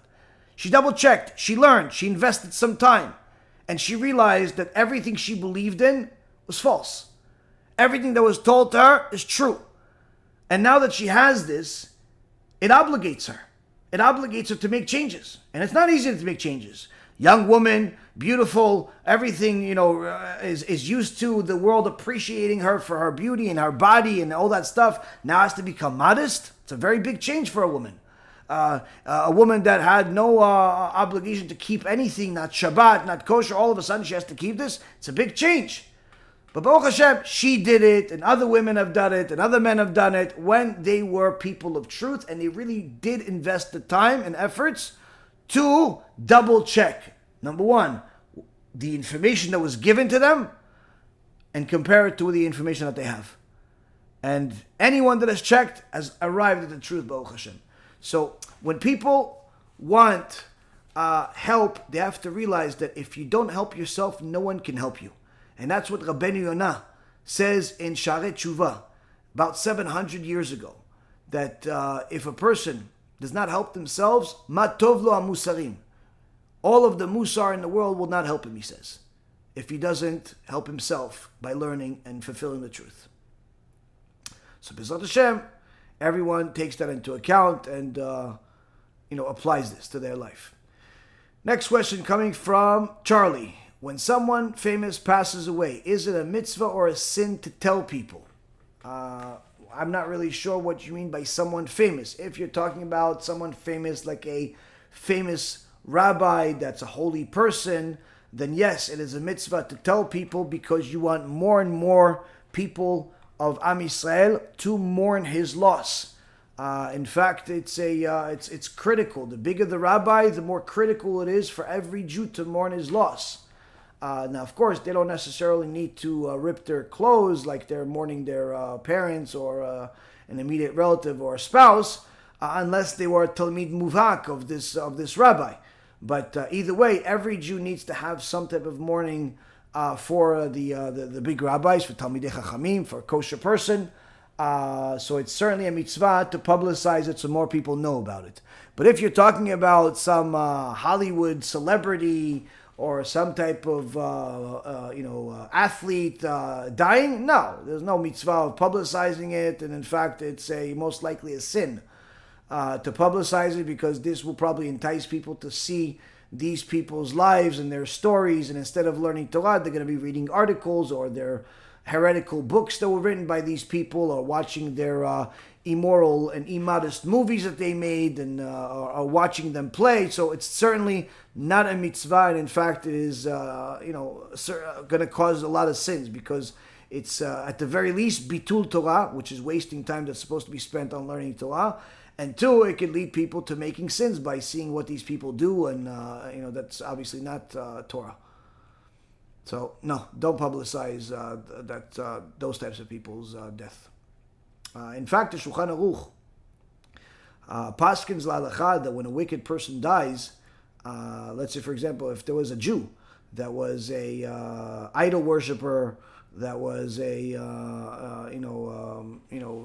apikoros that made fun of the Torah, and he dies, not only do we not mourn him, but the Shulchan Aruch says that we wear white clothes and celebrate like it's a holiday. There's no mourning for wicked people. There's no mourning for them. Now, of course, not everybody practices this today, because people want to be more sensitive than God, but that's really the law. You don't mourn enemies of God. Next, what are your thoughts on the new Israeli government? My thoughts on all governments is that they're all, just enemies of the Torah, in so many words. They're all problematic. They're all corrupt.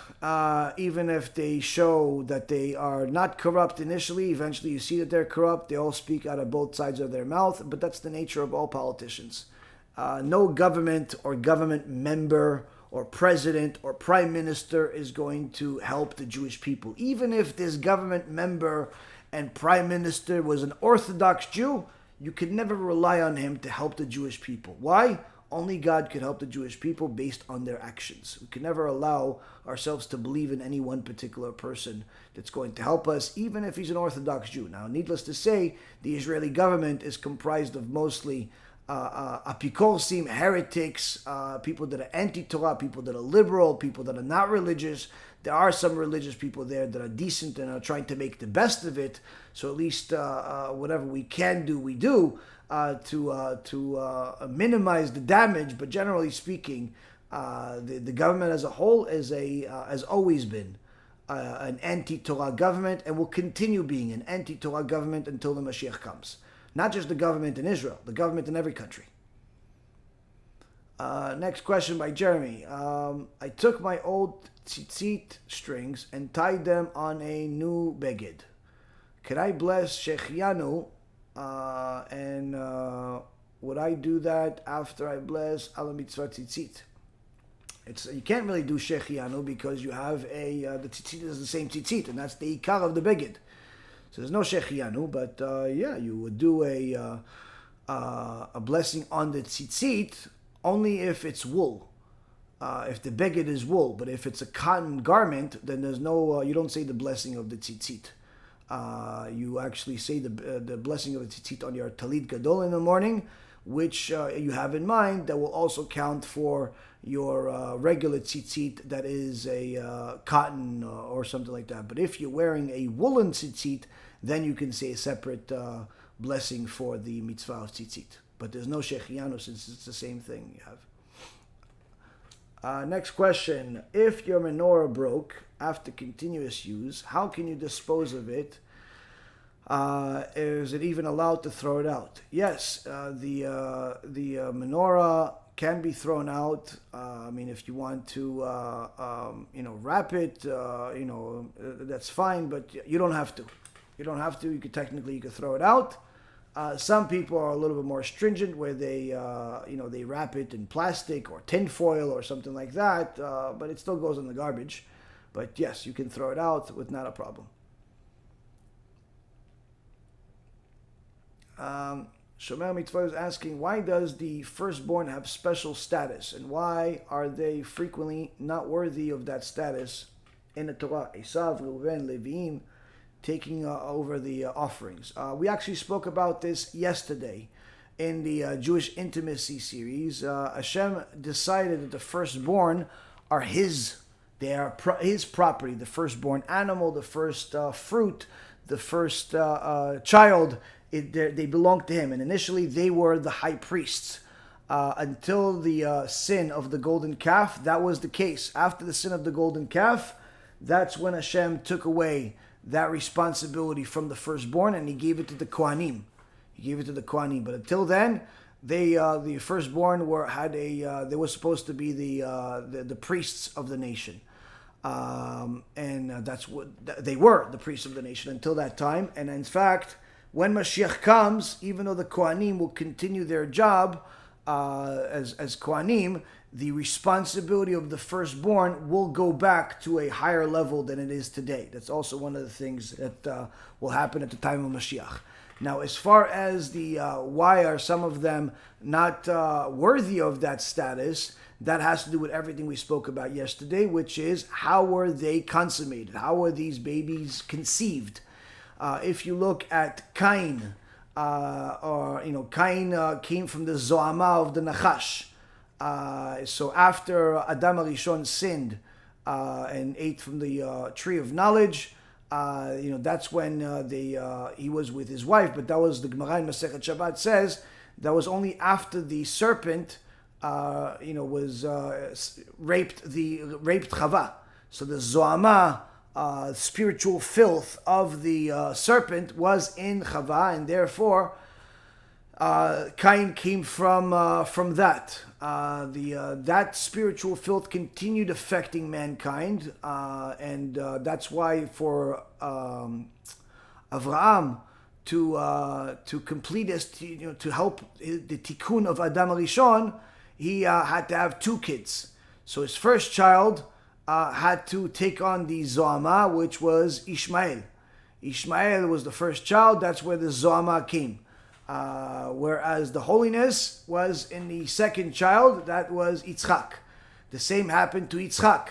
As part of the Tikkun, the Zoama had to go into the firstborn of Esav, and the holiness was achieved in Yaakov.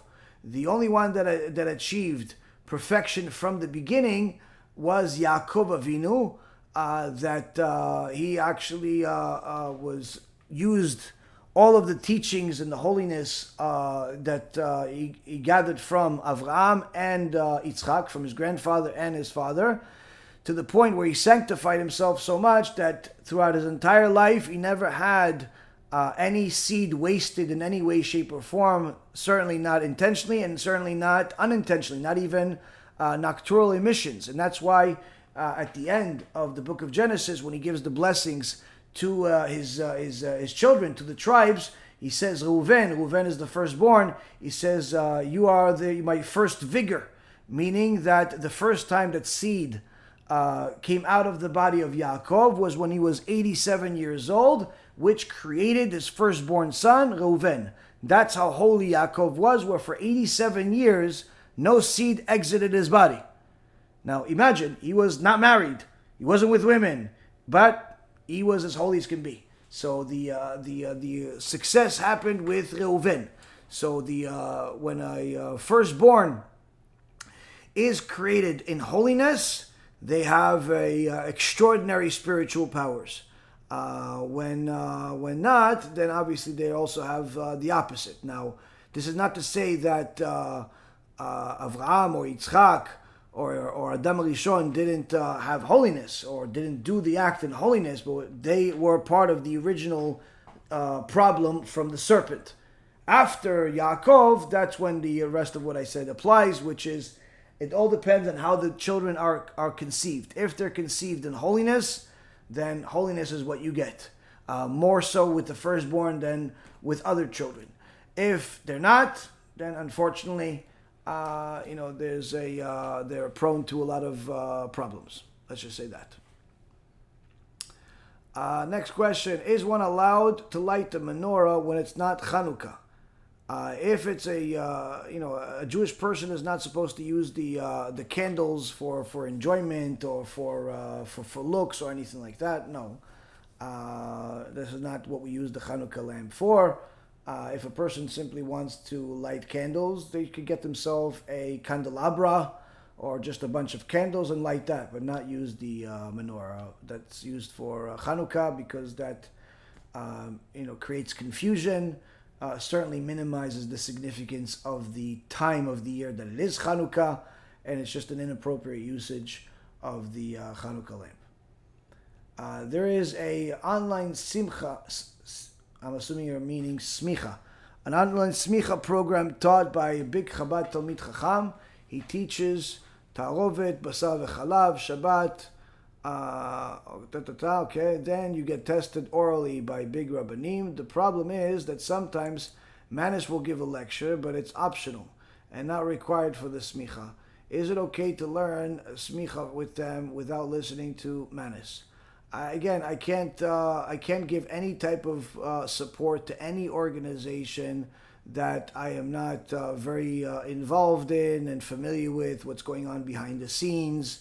I don't know what everybody does. All I know is that there's a lot of horror stories that I hear from all types of organizations, whether it's a financial manipulation, Torah manipulation, all types of horrible things, and it's just it's not something I could support in any way.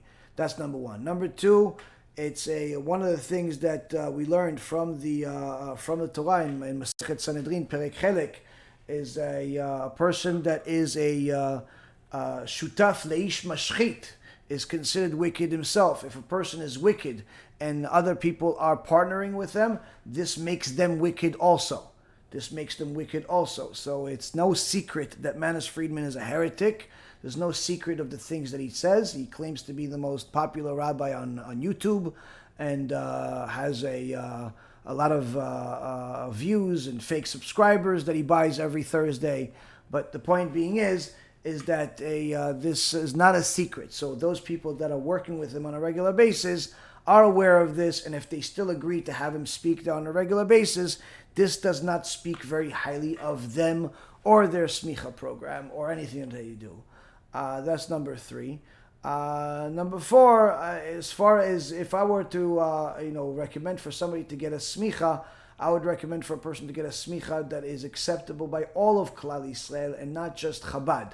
Chabad has their own style of doing a lot of different things that is unacceptable in the eyes of other Orthodox Jews.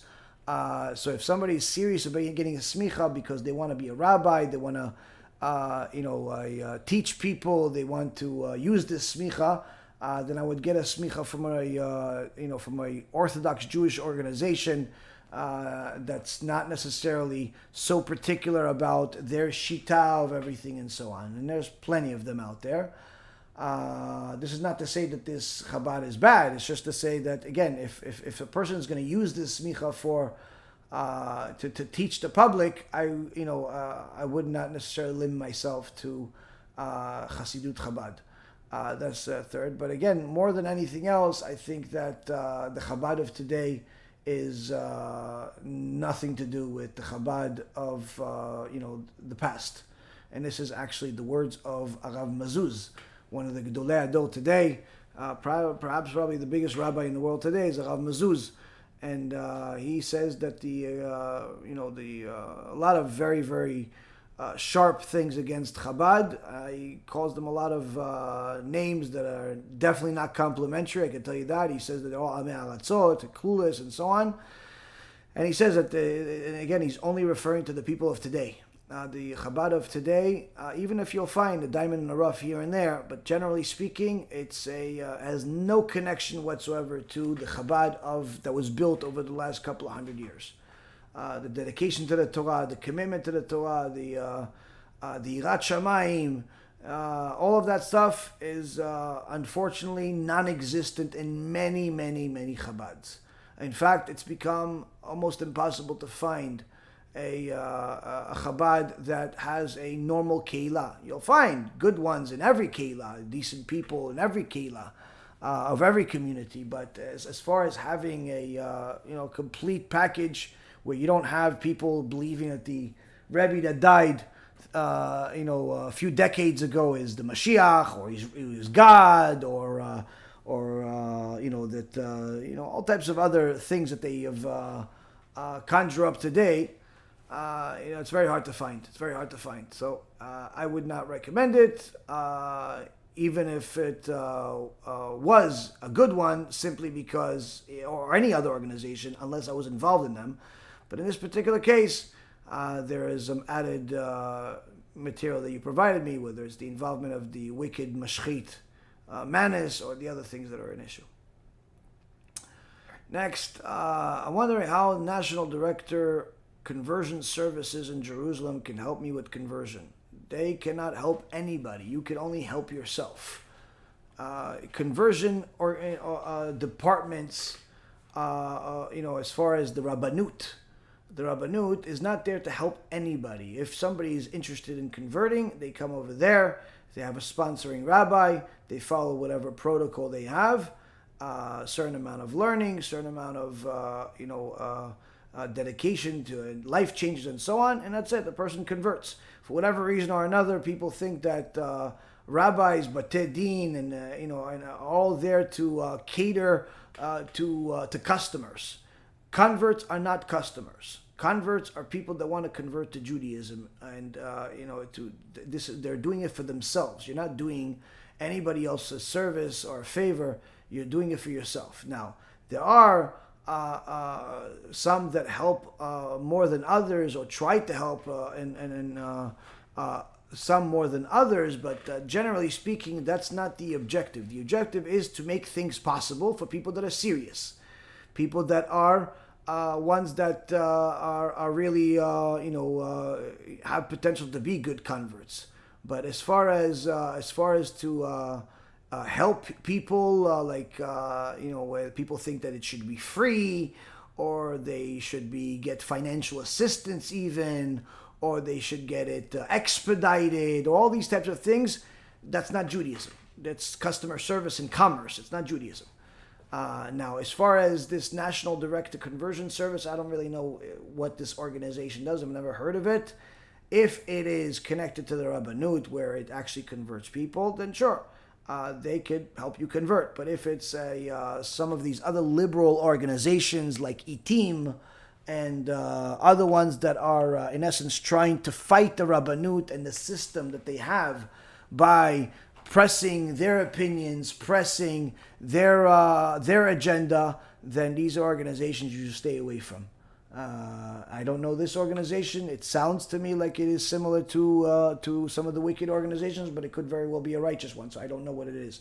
I would have to look into it. Either way, generally speaking, you should know the rabbis and the batei din, they're not there to help people convert. They're there to make it possible if a person is helping themselves by studying, by living in a Jewish community, by living a Jewish life, by having a connection to a sponsor that knows them, by following everything that they're supposed to do, they could help. But as far as people that are looking for financial assistance or expedited conversion or any of that stuff, that's not something that is that's not something that's going to happen. And anyone that would say that they can make stuff like that happen, like expedite your conversion or finance it in some way, usually they are connected to some very, very serious level of corruption and problems. So I would stay away from them. Next, if a transgender comes to a shul, Shem Yishmo v'yatzil. If a transgender comes to a shul, meaning a man dressed like a woman, would he still be put on the man's side? Do they have the halachic status as their gender or birth? And what does their identity now? A person cannot change their gender. If they're born a man, they will always be a man, even if they put plastic surgery on every part of their body and they look more beautiful than the most beautiful woman in the world. They will always be what God created them is, which is a man or a woman, whatever it is that they were created as. The fact that they feel like they're something else means nothing. I feel like I'm a cat. Does that make me a cat? Another guy feels like he's a window. Does that make him a window? Another guy thinks he's a rocket, and fourth guy thinks he's a transformer. Does that make it any of that true? No, it just makes people crazy. Just because some guy thinks of himself as a girl doesn't make him anything. His thoughts meaningless in the Torah. We have a Torah, laws from God. God created you as such. You will always be such. You want to destroy your body. You want to make your body look like it's something else than what you were created as. be my guest, you will pay the crime for it. You will pay the punishment for it, for destroying your body, for the homosexuality. When a guy transforms his entire body, does sex change, everything looks like he was born a woman, and he acts with another man, it's 100% considered a homosexual act, and he will lose a share of the world to come. It's considered an abomination. It doesn't make a difference what his organs look like today after the surgeries. Doesn't matter if he's wearing makeup. None of that stuff matters. You were created as a man, you will always be a man. It can never change. You were created as a woman, you will always be a woman. That can never change. The reality does not change just because people have gone crazy. And don't think that this type of stuff is new. There is Rabbi Akiva Eger writes about it from hundreds of years ago. There's even mentions of it in the holy books from 800 years ago, 900 years ago, and even 1500 years ago. The stuff of today is not new. This has always existed. Craziness always existed. In those days, they would do different things to change their bodies, take certain plants and do all types of other physical manipulation. But crazy people have always existed. Does not mean that we have to accommodate to any of them. And in fact, we're not allowed to accommodate to any of them. And in fact, somebody came in as, a man comes in as dressed as a woman, he's immediately escorted out of the synagogue. Out of the synagogue immediately. Why? He's a machtia rabim. He's mocking the Torah. He's mocking the Torah. You will create commotion. All of the attention will go from instead of on the Torah and on God, it'll go to that person. And why this girl or guy or whatever this thing is sitting on the guy's side. Of course he's not allowed on the women's side. It doesn't matter what he feels and what he looks like. He's a guy. So under no condition does he sit on the women's side. And quite frankly, he's not allowed to be in the synagogue altogether because he is openly mocking God by dressing in a forbidden way, acting in a forbidden way, and celebrating it, and in fact expecting us to change our entire Torah to accommodate his craziness. This is completely unacceptable. Gedolei Israel fought against this and continue to fight against this. These people have to be thrown out immediately. He wants to be some potato head, change his body every day that he has some different craziness. He could be my guest, do whatever he wants. Don't do it in the holy house. Don't do it in a small Bet HaMikdash. Don't do it in a synagogue. Go do it in some closet. Go do it in some alley. Go do it in whatever video game that you have. It doesn't make a difference. You want to destroy your life? Destroy it. It's your life to destroy. But remember, you'll pay the fine. You will pay the for that crime. But if a person wants to, at the very least, if he is practicing homosexuality, but he's not like these people where he flaunts it, walks around like he's some girl. No, he is like one of those people. He looks like a normal person, and his sins are private. No one knows that he's homosexual. No one knows that he's homosexual. No one knows what he does behind closed doors. He acts like a regular person. That person, you can welcome into the community, no problem. He's like anybody else. You wouldn't know anyway. But the people that walk around in these gay pride parades and walk around like girls when they're guys and so on and so forth, no, those people have to be thrown out of the community as fast as possible. They are a cancer to society. You're not even allowed to befriend these people. Not allowed to befriend them. So long as they are that way and they are doing it openly and they're openly declaring their war against God, there is no business to be friends with these people or accommodate to them in any way, shape, or form. And the only rabbi that says to do so are either the Reform rabbis or the heretics like this Ephraim Mirvis from England that wrote an entire book of how we're supposed to accommodate to these lowlives that are declaring war against God and His Torah and manipulating on a regular basis. Regular rabbis, Gedolei Israel, Sternbach recently wrote a letter about it, protesting against Mirvis and heretics like him that are saying to cater to these people. It's absolutely forbidden to cater to these people. They have to be publicly rebuked because they are publicly shaming the Torah and Am Yisrael and certainly desecrating God's name. So this is not something that we can cater to in any way, shape, or form. It's something that has to be thrown out of the community. You don't have to get physical with anybody or anything. You don't have to hurt anybody, but you simply have to kindly tell this person, you're not welcome here. So long as you are mocking our God and mocking our Torah, you're not allowed to walk. If you want to come here dressed like a normal person, you're a man, dressed like a man, you're no problem. You come, sit here, pray with us, no problem. But so long as you are pretending to be some woman and you want everyone to accommodate that and accept you as that, this is absolutely unacceptable behavior, and it has to be thrown out. And I know that one of the live feeds just got shut down because of what I'm saying, because this is politically incorrect, but it's 100% truth. It's 100% truth. I know some people are going to complain about this, but the truth doesn't change just because people want to be liberal and anti-Torah and enemies of God. The truth is what the truth and will always be the case. And B'ezrat Hashem, we will always say the truth openly without thinking twice, because that's what people need. That's what changes lives. And by the way, those people, if they don't do tshuva, they go to GEHINNOM forever, just so you know. Just to top that rest off. I have a question. In the book of Dvarim says that one of the reasons why Hashem expelled the 7 nations that occupied Israel was because of sorcery and idolatry. What is the reason today many idolaters, non-Jews, still live in Israel and not expelled immediately?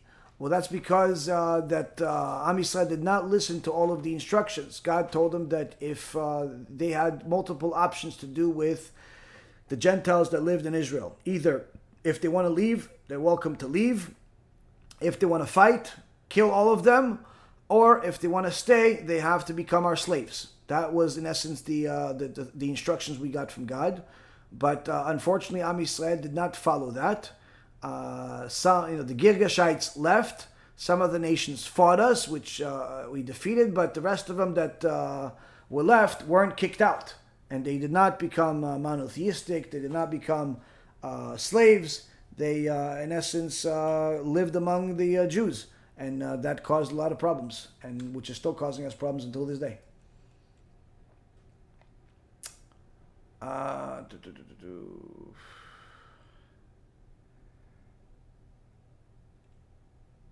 It's funny. I guess you got shut down from the thing for the gay stuff. 2 hours I'm talking, no problem. Talk about gay people, about the sick people. The liberals complain, start crying.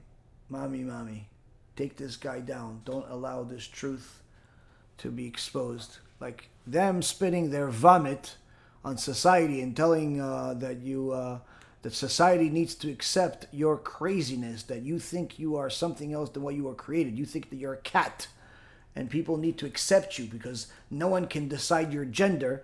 Like they could express that opinion. They could express the opinion that, whatever sick mindset they have, they could, express their, what really shouldn't be expressed by anybody.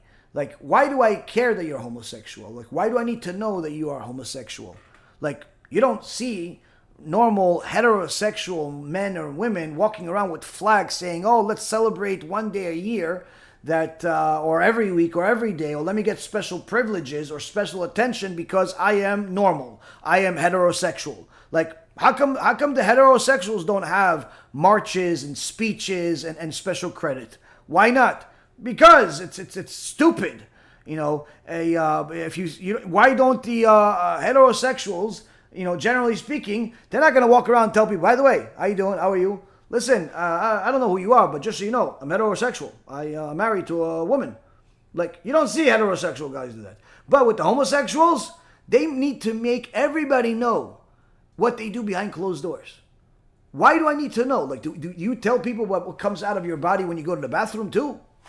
Do you tell everybody what, why do I need to know? Why do I need to know what you do behind closed doors? But that's the thing. That's because minut mashcha. The Gemara in Masechet Avodah Zarah says the reason why the sages that had the choice of going one path that was a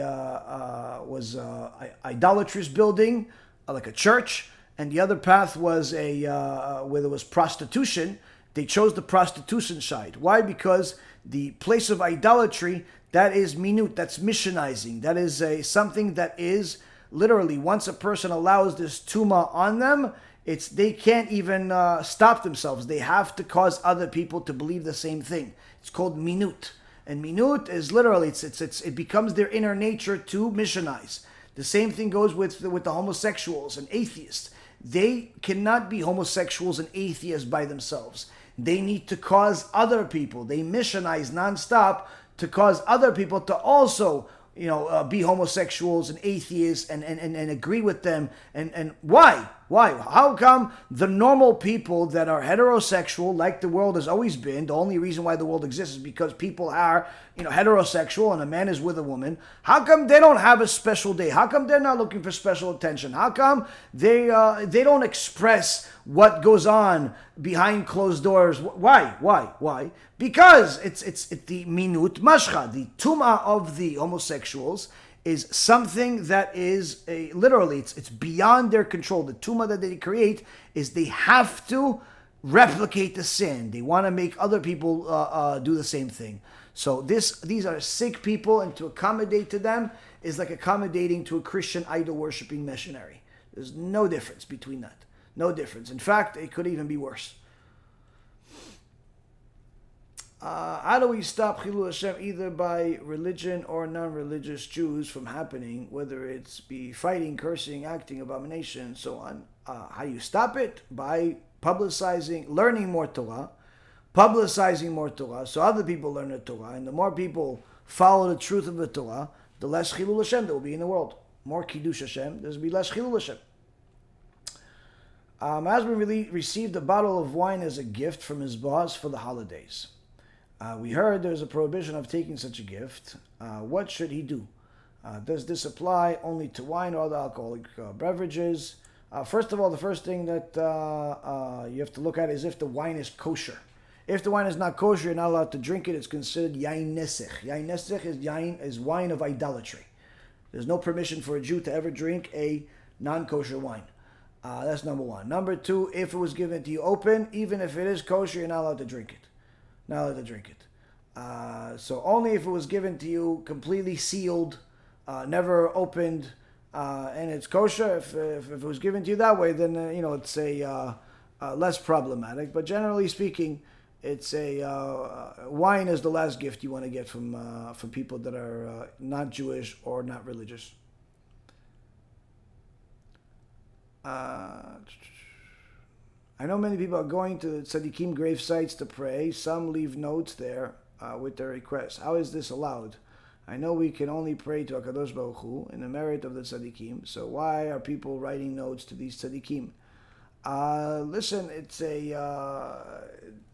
craziness is certainly growing in the world.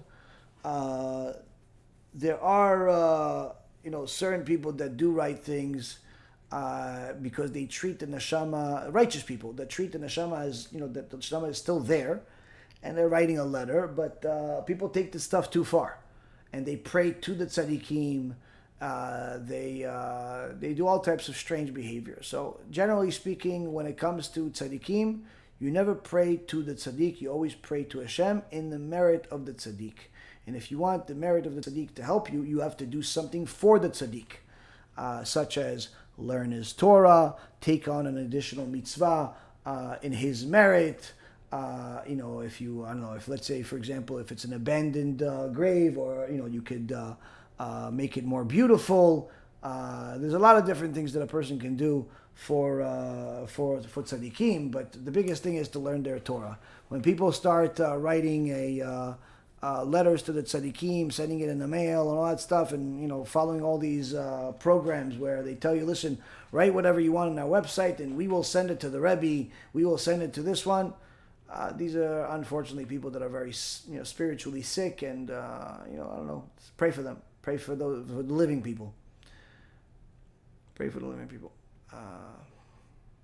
Let me get some more questions from people that haven't asked yet. Okay, here we go. I've heard from modern sages that it's not okay for a convert to become a dayan. Yet, I haven't heard an explanation for why Ishmael and Avtalyon were the leaders in Am Yisrael. No, so a convert cannot be a king, and to be a dayan was it's not forbidden, but it wasn't practiced at all because it gives the convert a lot of power, and if it's not a righteous convert, it could create problems, and also because many times the Jewish people won't accept the judgment of the convert because they always, there are certain wicked people that will view him from his past, just like, for example, Baal Tshuva. But Shmai and Avtalyon were an exception where even in their day, they were not only accepted as Dayanim, they were the two top people in the world. They were the Nasi, they were the Av Bedin, they were everything. And the reason for that is because everyone, knew that there was nobody else greater than them. And in fact, to the point where everyone asked them to do it. They didn't, Shmai and Avtalyon didn't come fill up some job application and became it. The whole community begged them to do it because it was well known to everybody that they are the leaders of the generation. They're they're the Gdolei Ador, and that's why. But as far as for a person to be, for a convert to become a dayan today, a convert can become a dayan today. There's no prohibition against it. There's a prohibition for a convert to be king. That's not allowed. But as far as to be a dayan, they're allowed. It's just that they didn't make the converts dayanim in most cases because there would be different issues. Either the biggest one being the fact that the community would usually have a much more difficult time accepting the judgment of somebody that used to be an idol worshiper. But in the case of Shmai and Avtalyon, their holiness and knowledge and just simply their dedication to Hashem and His Torah was unfathomable, unchallengeable, and to the point where the entire community, the entire nation, begged them to do it. So that's the difference. It wasn't an exception that was made for them. It was literally they made the case for them because they were the leaders.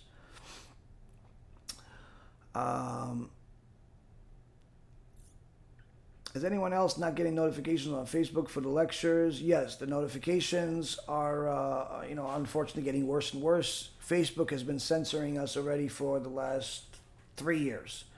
3 years they've been censoring us. They limit us more and more on a regular basis. We've tried talking to them, calling them, paying them, doing everything possible to fix it. Unfortunately, to no avail. Be'ezrat Hashem will give us a different tool or do some type of miracle to fix it. Literally, I've spent endless hours trying to fix the situation with Facebook, but they're simply wicked people. I'm surprised, Baruch Hashem, that we're still able to even do something and using them. But as you've seen, the numbers on Facebook have stayed the same already for a few years, and in fact have gotten worse. And it's not because we're less popular today, or it's just because we're being censored. Where the Be'ezrat Hashem page, they do not allow the page to grow. They've been leaving it at the same exact number for 3 years now, while the rest of our channels, the rest of everything else, has grown literally like 500 or 600%. Facebook numbers, as far as likes and everything else, has stayed exactly the same throughout all of that time. And so much so that it's we figured, okay, you know what? Let's pay for it. Let's do some advertising. It's even if we do it, it's just they decided to put us on a list. I even had one Facebook representative mistakenly read my profile out loud. He didn't realize that he was reading something he wasn't allowed to until it said on the end of the thing, "Don't tell this to the client." But in so many words, what they're doing is they're shadow banning us. They're shadow banning us, and that's why there's less donations that have been coming out. I think the donations went down like 90%. The views have gone down. Everything has gone down, but we're still operational, Baruch Hashem. But as far as to fix it, only Hashem can do it at this point. We've literally done everything within our power to do it, to fix it. We've called them. We've sent them letters. We've advertised even just to maybe that's going to fix it. Spent tens of thousands of dollars. efforts, everything possible, nothing. Aside from a big waste of time. And what's happened now is that a lot of people don't actually get unless they specifically go and check our pages, our Bezat Hashem page, or my personal profile page, or Rabbi Ephraim's page, or my personal page. Unless people go check it, they won't even know that I'm posting. They'll think that literally I stopped posting on Facebook already for 2 years. Because they don't get the notices. And even we ourselves don't get the notices. Like, for example, sometimes, Rabbi Ephraim does a video every day, and we are there online. We have the Facebook whole thing open, waiting to get the notice that when he's live so we could start sharing it and putting it everywhere else. We don't get any notice. Like, literally, unless we go specifically searching it on his, everything else directly there, it's like you have to find it by miracle. And it's the same thing with mine. It's like you have to have, like, special merit, apparently, to watch our lectures on Facebook these days. Bezat Hashem, I'm hoping that Hashem has mercy on us and on Am Yisrael to fix the situation or give us a better tool. But until then, we'll see what happens. I mean, TikTok, for example, is something we started using recently. Baruch Hashem, it's a completely different and new crowd. That's the good thing. The bad thing is that anytime I say something that is that's uncensored, like what I said today, immediately somebody complains and they shut me down immediately and they take away access, and it's just a big headache. So it's like, it's a fantastic tool so long as you don't say anything that that is too much truth for people, and you never really know where that is, because now today was the homosexuality stuff. They've done the same thing to Rabbi Ephraim, but then a few weeks ago it was when I spoke about the Israelites. I spoke about the Israelites. Somebody complained. TikTok automatically listens to them, and you can appeal, but many times the appeal goes on deaf ears, and then take away your access. They can shut down your account. So I mean, this is unfortunately part of the cost of doing business. If it was up to me, I wouldn't use any of this stuff. I would just use my app and just publicize everything on my app. The problem with that is that the app is good for people that already know who we are, but is not good for us for people who don't know who we are. So that's the thing with Facebook. I can't stand Facebook. I don't go on Facebook. I think it's a big waste of time. But it's a great place to post information and for other people to see it. So we do it because it's a fantastic place to get more new people, new faces, to watch the lectures, to read the different write-ups and so on, when it works. But now when we have pretty much our hands tied behind our back and we have so much censoring, the value of it has gone down exponentially, but it's still there. There's still a little bit of value left, and we'll continue doing whatever we can and using it so long as there is some value in it. Just because, again, even if I have to deal with a lot of headaches every day, with Facebook shutting down our pages and all this different stuff, or TikTok or all the other things, I know that if we keep that extra effort and get tortured, but one Jew does tshuva as a result of it, it's worth it times a million. So that's why we do it. But as far as if it was like for business purposes, I would have shut down Facebook and all of these other social media sites a long time ago. But it's not for business. It's for the sake of saving people. Let's see.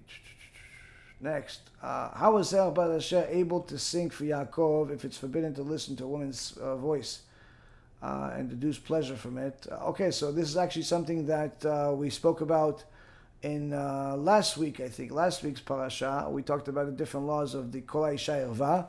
The voice of a woman is forbidden. It's considered nakedness unless it's a direct relative, such as the daughter, granddaughter is considered like a daughter, or your own wife. You're allowed to listen to them sing. But if it's any other woman, then you're not allowed to listen to them sing. Question by Jack. Eliyahu Navi said that a slave, a woman, a Gentile can obtain Ruach HaKodesh. So in all fairness, it's fair to say that Hashem performs miracles for Gentiles as well if they connect to Hashem. There's one correction there.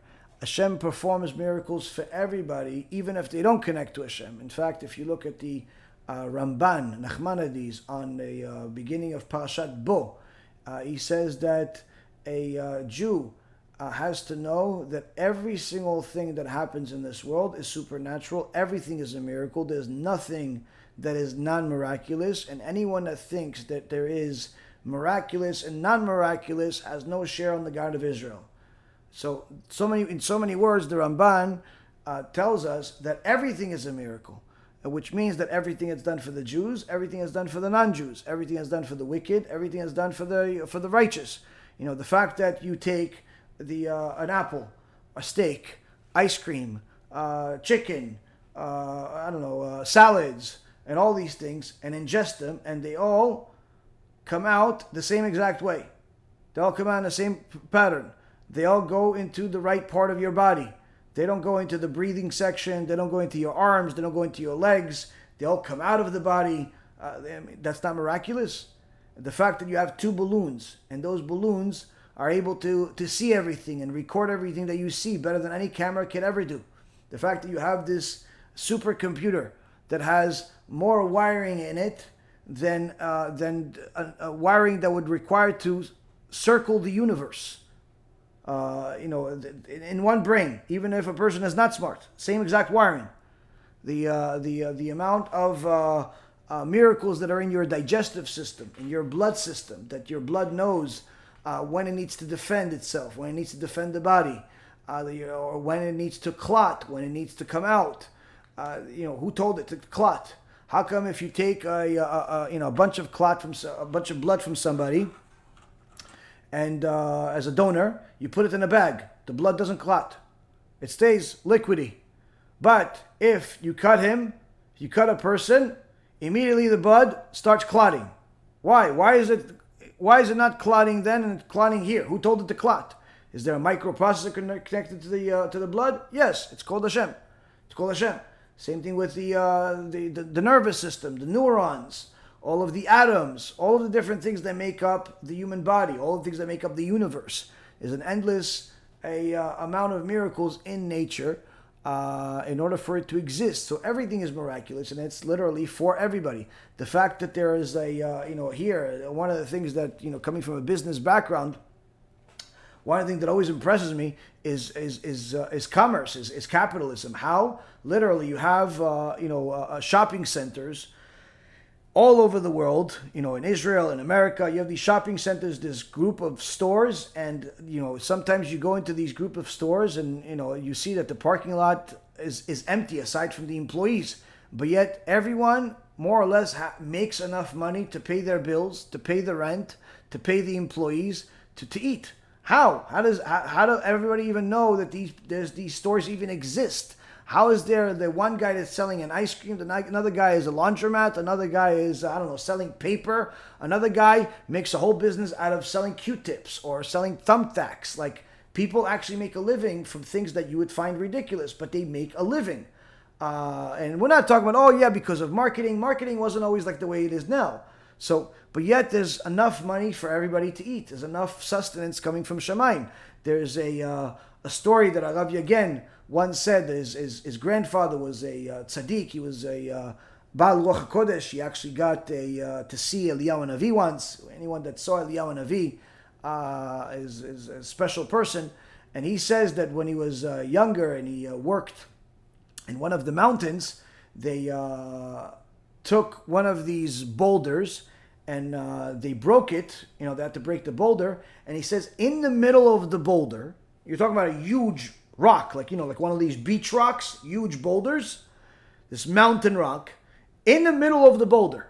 There's no holes in the boulder. It's, it's like granite. Okay? So, in the middle of it, there's a little hole. There's a little hole, and in the hole, there was like a worm or some type of bug. I think it was like a worm of some kind, alive. And in the hole, there's a little bit of water. Literally, Hashem made sure that this worm has enough water to sustain it for his entire life, for whatever reason that he had it inside this boulder. So if Hashem can feed that worm inside a rock, certainly that's a miracle, but it's no less than a miracle than the fact that Hashem feeds you, or feeds me, or feeds anybody else. So everything is a miracle. And it's not just the supernatural stuff or what we would consider supernatural, because what happens is that many times people are get used to miracles, and then they call it nature. So they call rain nature, but in reality, rain is miraculous. Rain doesn't really make any sense. If you understood how rain works, it's truly miraculous. Now, most people know that there is the evaporation of the water, whether it's the water from the ground or water of the ocean. But what most people don't know is how clouds are made. How does a cloud make?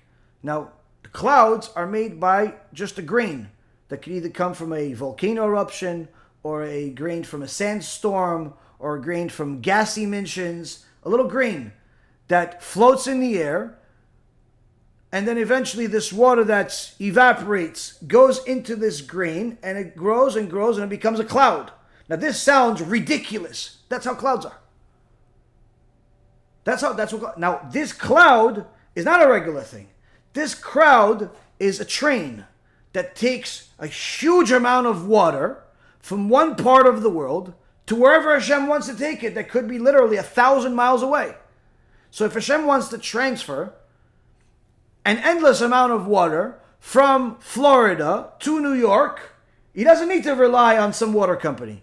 All he does, simply turns on the heat, has a little grain of sand go from wherever, whether it's a volcano, sandstorm, gas, the pollution, whatever it is, in the air, fills it up with water.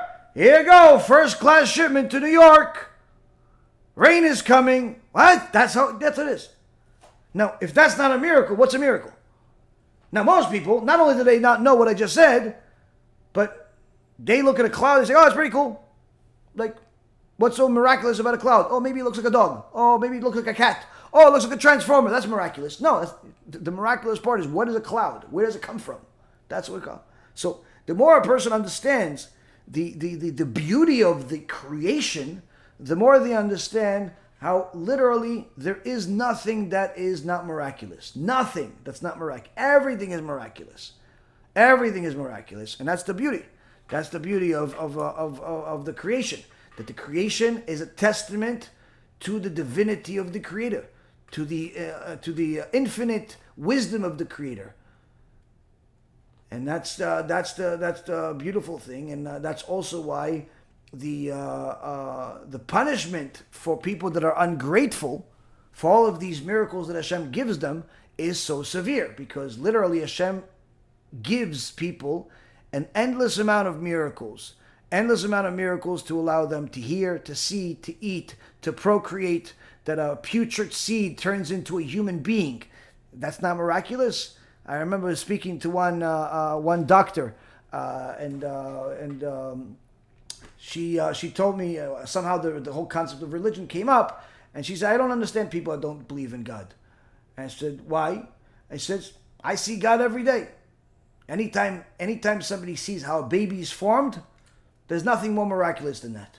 And there's a woman that delivered many babies, and she's a well-known doctor. She says, it's literally, anybody understands how a human being is formed, there's nothing more miraculous than that. So people that don't believe in God, it's by choice. It's not because of knowledge. It's simply by choice. They don't want to believe in God, because believing in a creator means that it obligates you. It obligates you. So the miracles that Hashem creates are literally endless. And that's what the Ramban Nachmanides writes in Parashat Bo. And this is also something you could learn more about in Chovot HaLevavot. The first 150, 200 pages address everything that the philosophers and atheists can possibly bring up, and destroys it in the most extraordinary way. And of course, many other things in there. It's a sefer, one of the foundations of Musar teachings in Judaism from Rabbi Bachya from almost 1,000 years ago. So yeah, highly recommend it. It's a very, very high level, sophisticated book, but Baruch Hashem, it's had a lot of bracha. A lot of people have read it, and certainly it's the most famous chapter is Shaarei Bitachon, the gate of confidence, Bitachon in Hashem. But there's certainly other teachings in there that can address even much more extensively than what I just said. Let's see.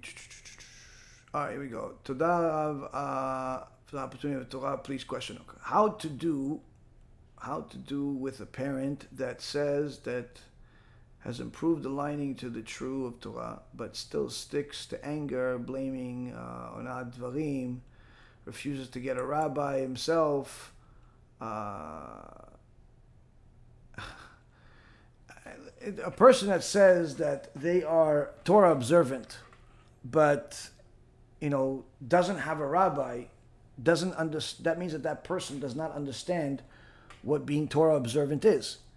One of the most important parts of being Torah observant is to actually have somebody tell you how to do what you're supposed to do, and not to rely on your own opinion. Even Shlomo HaMelech writes it in Proverbs. Don't rely on your own understanding.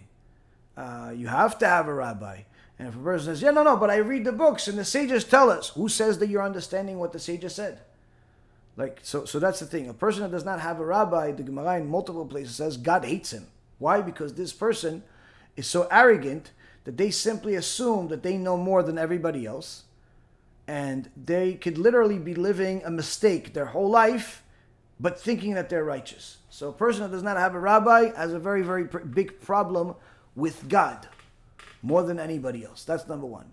Now, a person having character flaws, that's all of us. All of us have character flaws, and so it's not a sin to have a character flaw so long as a person is working on himself to fix himself. But if a person doesn't see the chovah be'atzmo, as the Gemara in Masechet Shabbat says, "En adam roeh chovah be'atzmo," a person doesn't see the obligation himself, the deficiencies himself, meaning he doesn't think of himself as an angry person, even though everyone's scared to be next to him.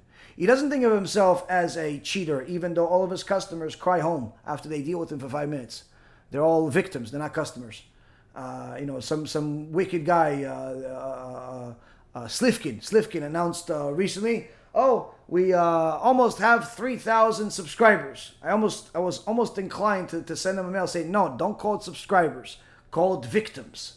You almost have 3,000 victims. That's what you have, not subscribers. They're victims because you're teaching them falsehood and heresy. But anyway, I contain myself. But the point being is that a person doesn't think of himself as a cheater, but yet all of his customers are victims. He cheats all of them. He lies to all of them. But he'll call him, no, that's my customer. You're cheating the guy. That's not a customer. It's a victim. So if a person doesn't see that and it just lives a lie, then obviously this is a very, very sick person. And the Gemara says that a person, even if that person knows a lot of Torah, but has bad character traits and doesn't see that, nevela srucha tova mimenu. A dead animal in the middle of the street is better than him. Now, does that mean that this person, you need to divorce him? No, but you need to try to encourage him to change. Try to get him to listen to a rabbi, to meet a rabbi, to get a rabbi, to get somebody that he will respect and listen to everything that they say. Because if a person does not have a rabbi, they will never ever get to a point of righteousness. They will never get to a point where they fulfilled their tikkun in life. People that do not have a rabbi are simply, they're digging themselves a grave. They don't understand how valuable a rabbi is. Literally, if a person understood what having a rabbi is, like a real rabbi is, they would give their lung for that. They would give their lung for that. I tell you guys, sometimes I tell you guys about myself, just to give you, not to make myself seem better or anything, but just because I figure that a lot of people deal with these issues, and maybe they could learn from some of the things that I do right or wrong. Put it this way. Having Rabbi Ephraim, to me, is no less of a miracle than Yam Suf, than Mount Sinai. And I don't mean like it happened 3,300 years, every day. Why? Because I know that I have a source of truth. Now, it doesn't matter how many books I've read and I learn and I teach and all that stuff.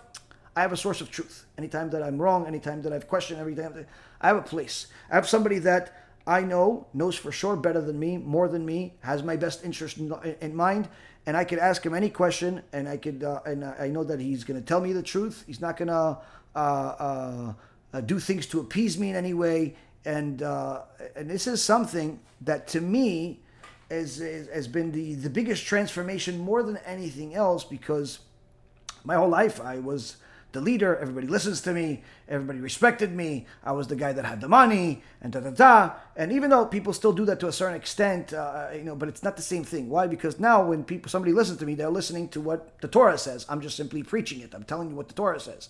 In the past, they would just listen to me just because I was the guy that was the boss. So now, when I know that whatever I say has a source, that's something that I know I could take that to heaven. If I know, if I go up to Shamayim, when I go up to Shamayim, and they ask me, why did you say this? Why did you do this? I only have one answer. This is the source. This is the source. I learned this from the Shiur that I had with Rabbi Ephraim. I learned this from the book that over here, and Rabbi Ephraim said this book is good. This is something that's critical. Now, to me, what is that worth? Everything.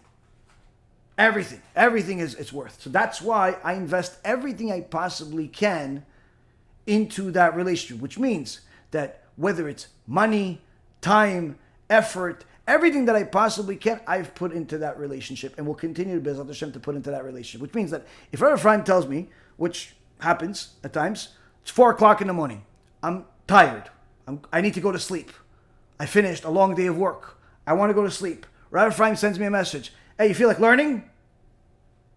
Feel like learning? He has an opening. You feel like learning? Baruch Hashem. He's getting a yes. I'm tired. I want to go to sleep. I could be learning by myself. I could be sleeping. I could be doing a lot of things. What's the answer? Yes. Why? Because the Gadol Hador wants to talk to me. The Gadol Hador wants to teach me. Am I insane to say anything else other than yes? Now, money is needed. If I have to sell my lung to get money for whatever reason or another, by all means. Why? Because again, I understand what value my rabbi makes for me. Now, he gave me an opportunity and continues to give me an opportunity to get to heaven every day.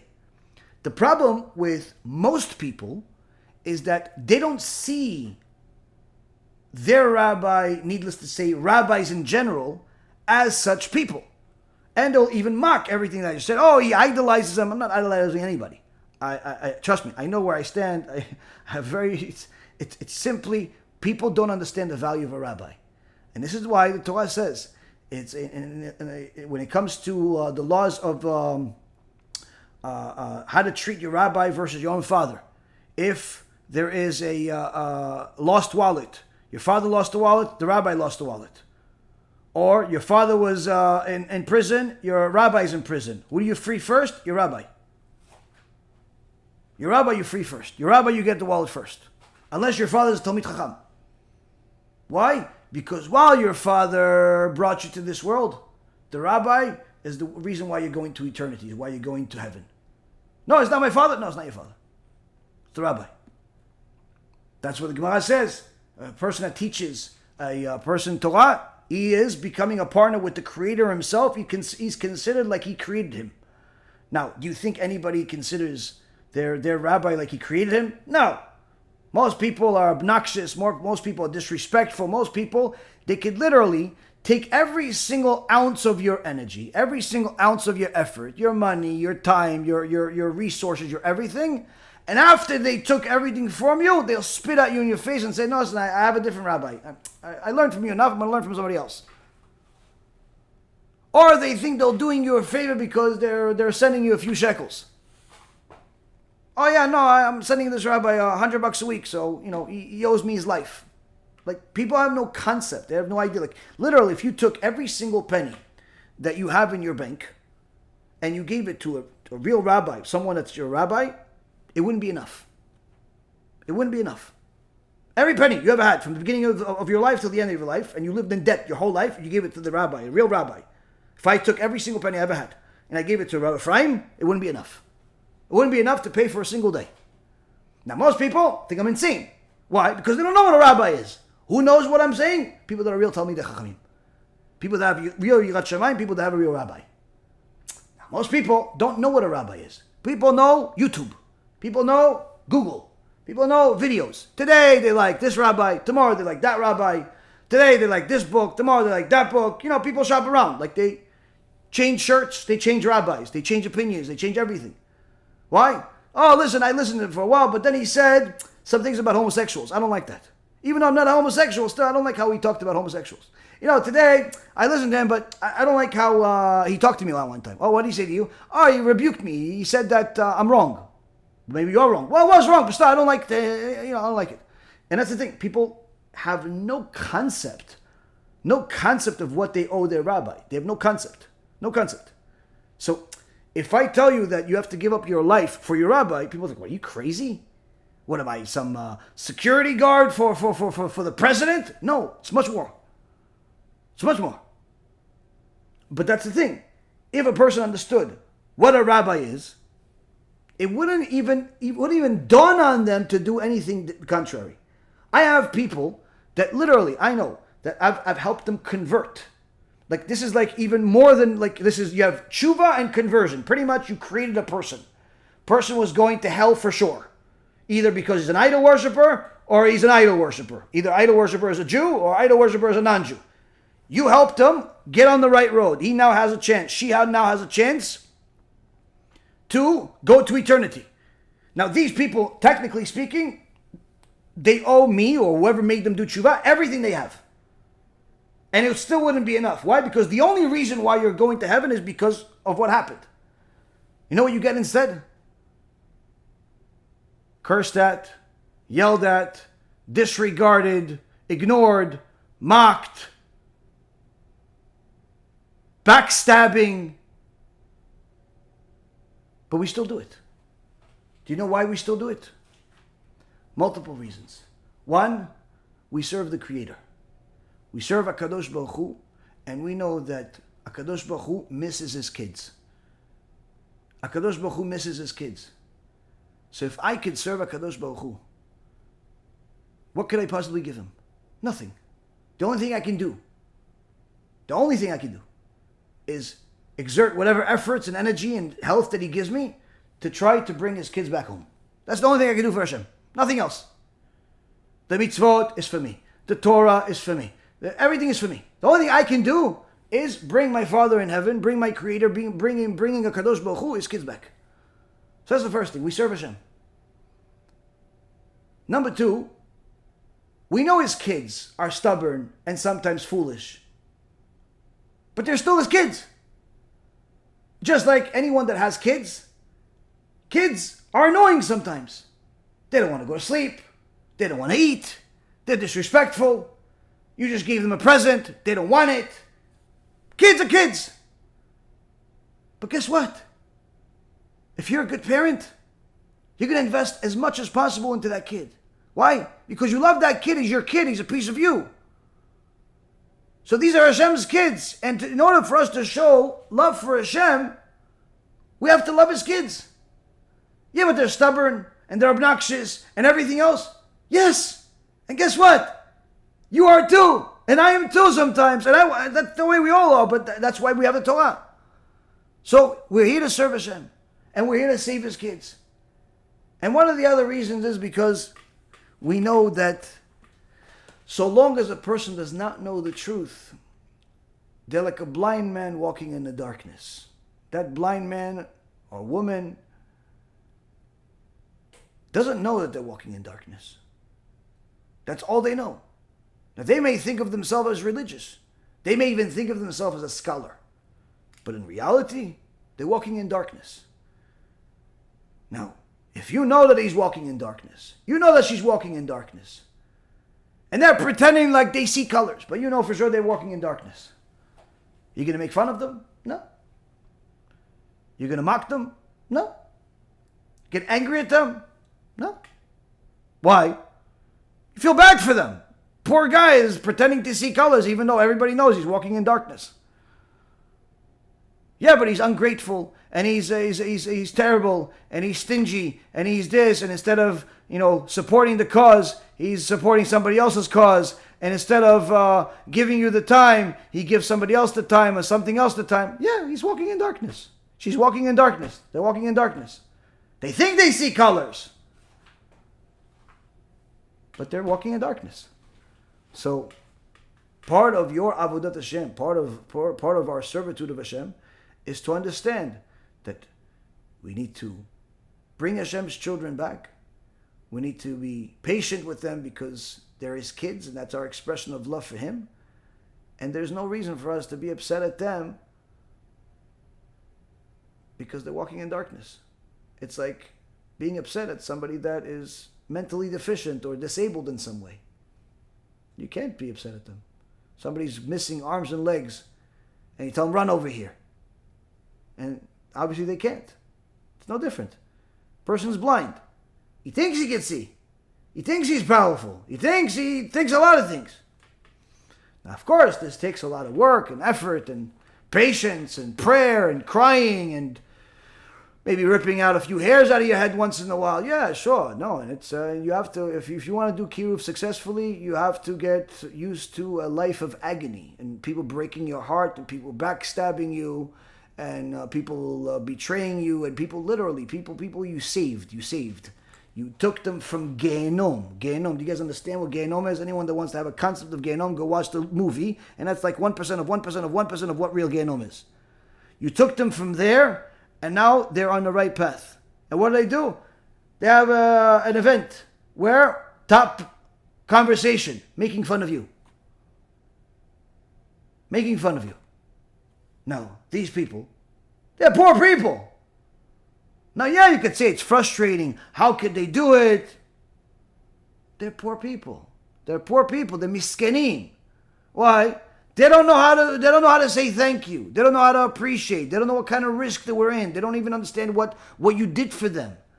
They don't even recognize the truth when it hit them in the face. They don't know. They're poor people. They're almost like tragic cases, because if they do this to you, what do you think they do to Hashem? You're a living person right in front of them. You saved them. You put them on the right path. Instead of saying thank you, instead of literally being willing to give you their heart, they don't even know how to say thank you. And instead of that, they make fun of you and they do everything else. What do you think they do to Hashem? Much worse. Much worse. But yet Hashem keeps giving them air in their lungs, food in their bellies, money in their pockets. Why? They're His kids. And that's it, Rabotai Ikarim. When a person understands what having a rabbi is, they literally are going to understand what the Torah says about your obligation to your rabbi. And maybe, just maybe then, a person will start understanding a little bit of what their obligation is to their Creator. But until then, they have no concept of not this one and not that one. And they're just walking blind, and you just have to cry for them and pray for them and hope that one day they wake up. That's it. It's like somebody being in a coma. And B'ezrat Hashem, we all wake up out of that coma. And if a person knows what I'm talking about right now, they're nodding their head and they're thinking about which lung they're going to give to their rabbi, how quickly they're going to give their heart, how much money they have in the bank to give. What can they do to say thank you? What can they do? And they realize that if they gave everything, including their life, it wouldn't be enough. Why? You gave me eternity. Eternity. Do you know what eternity is? 1,000,000 years is not the beginning of eternity.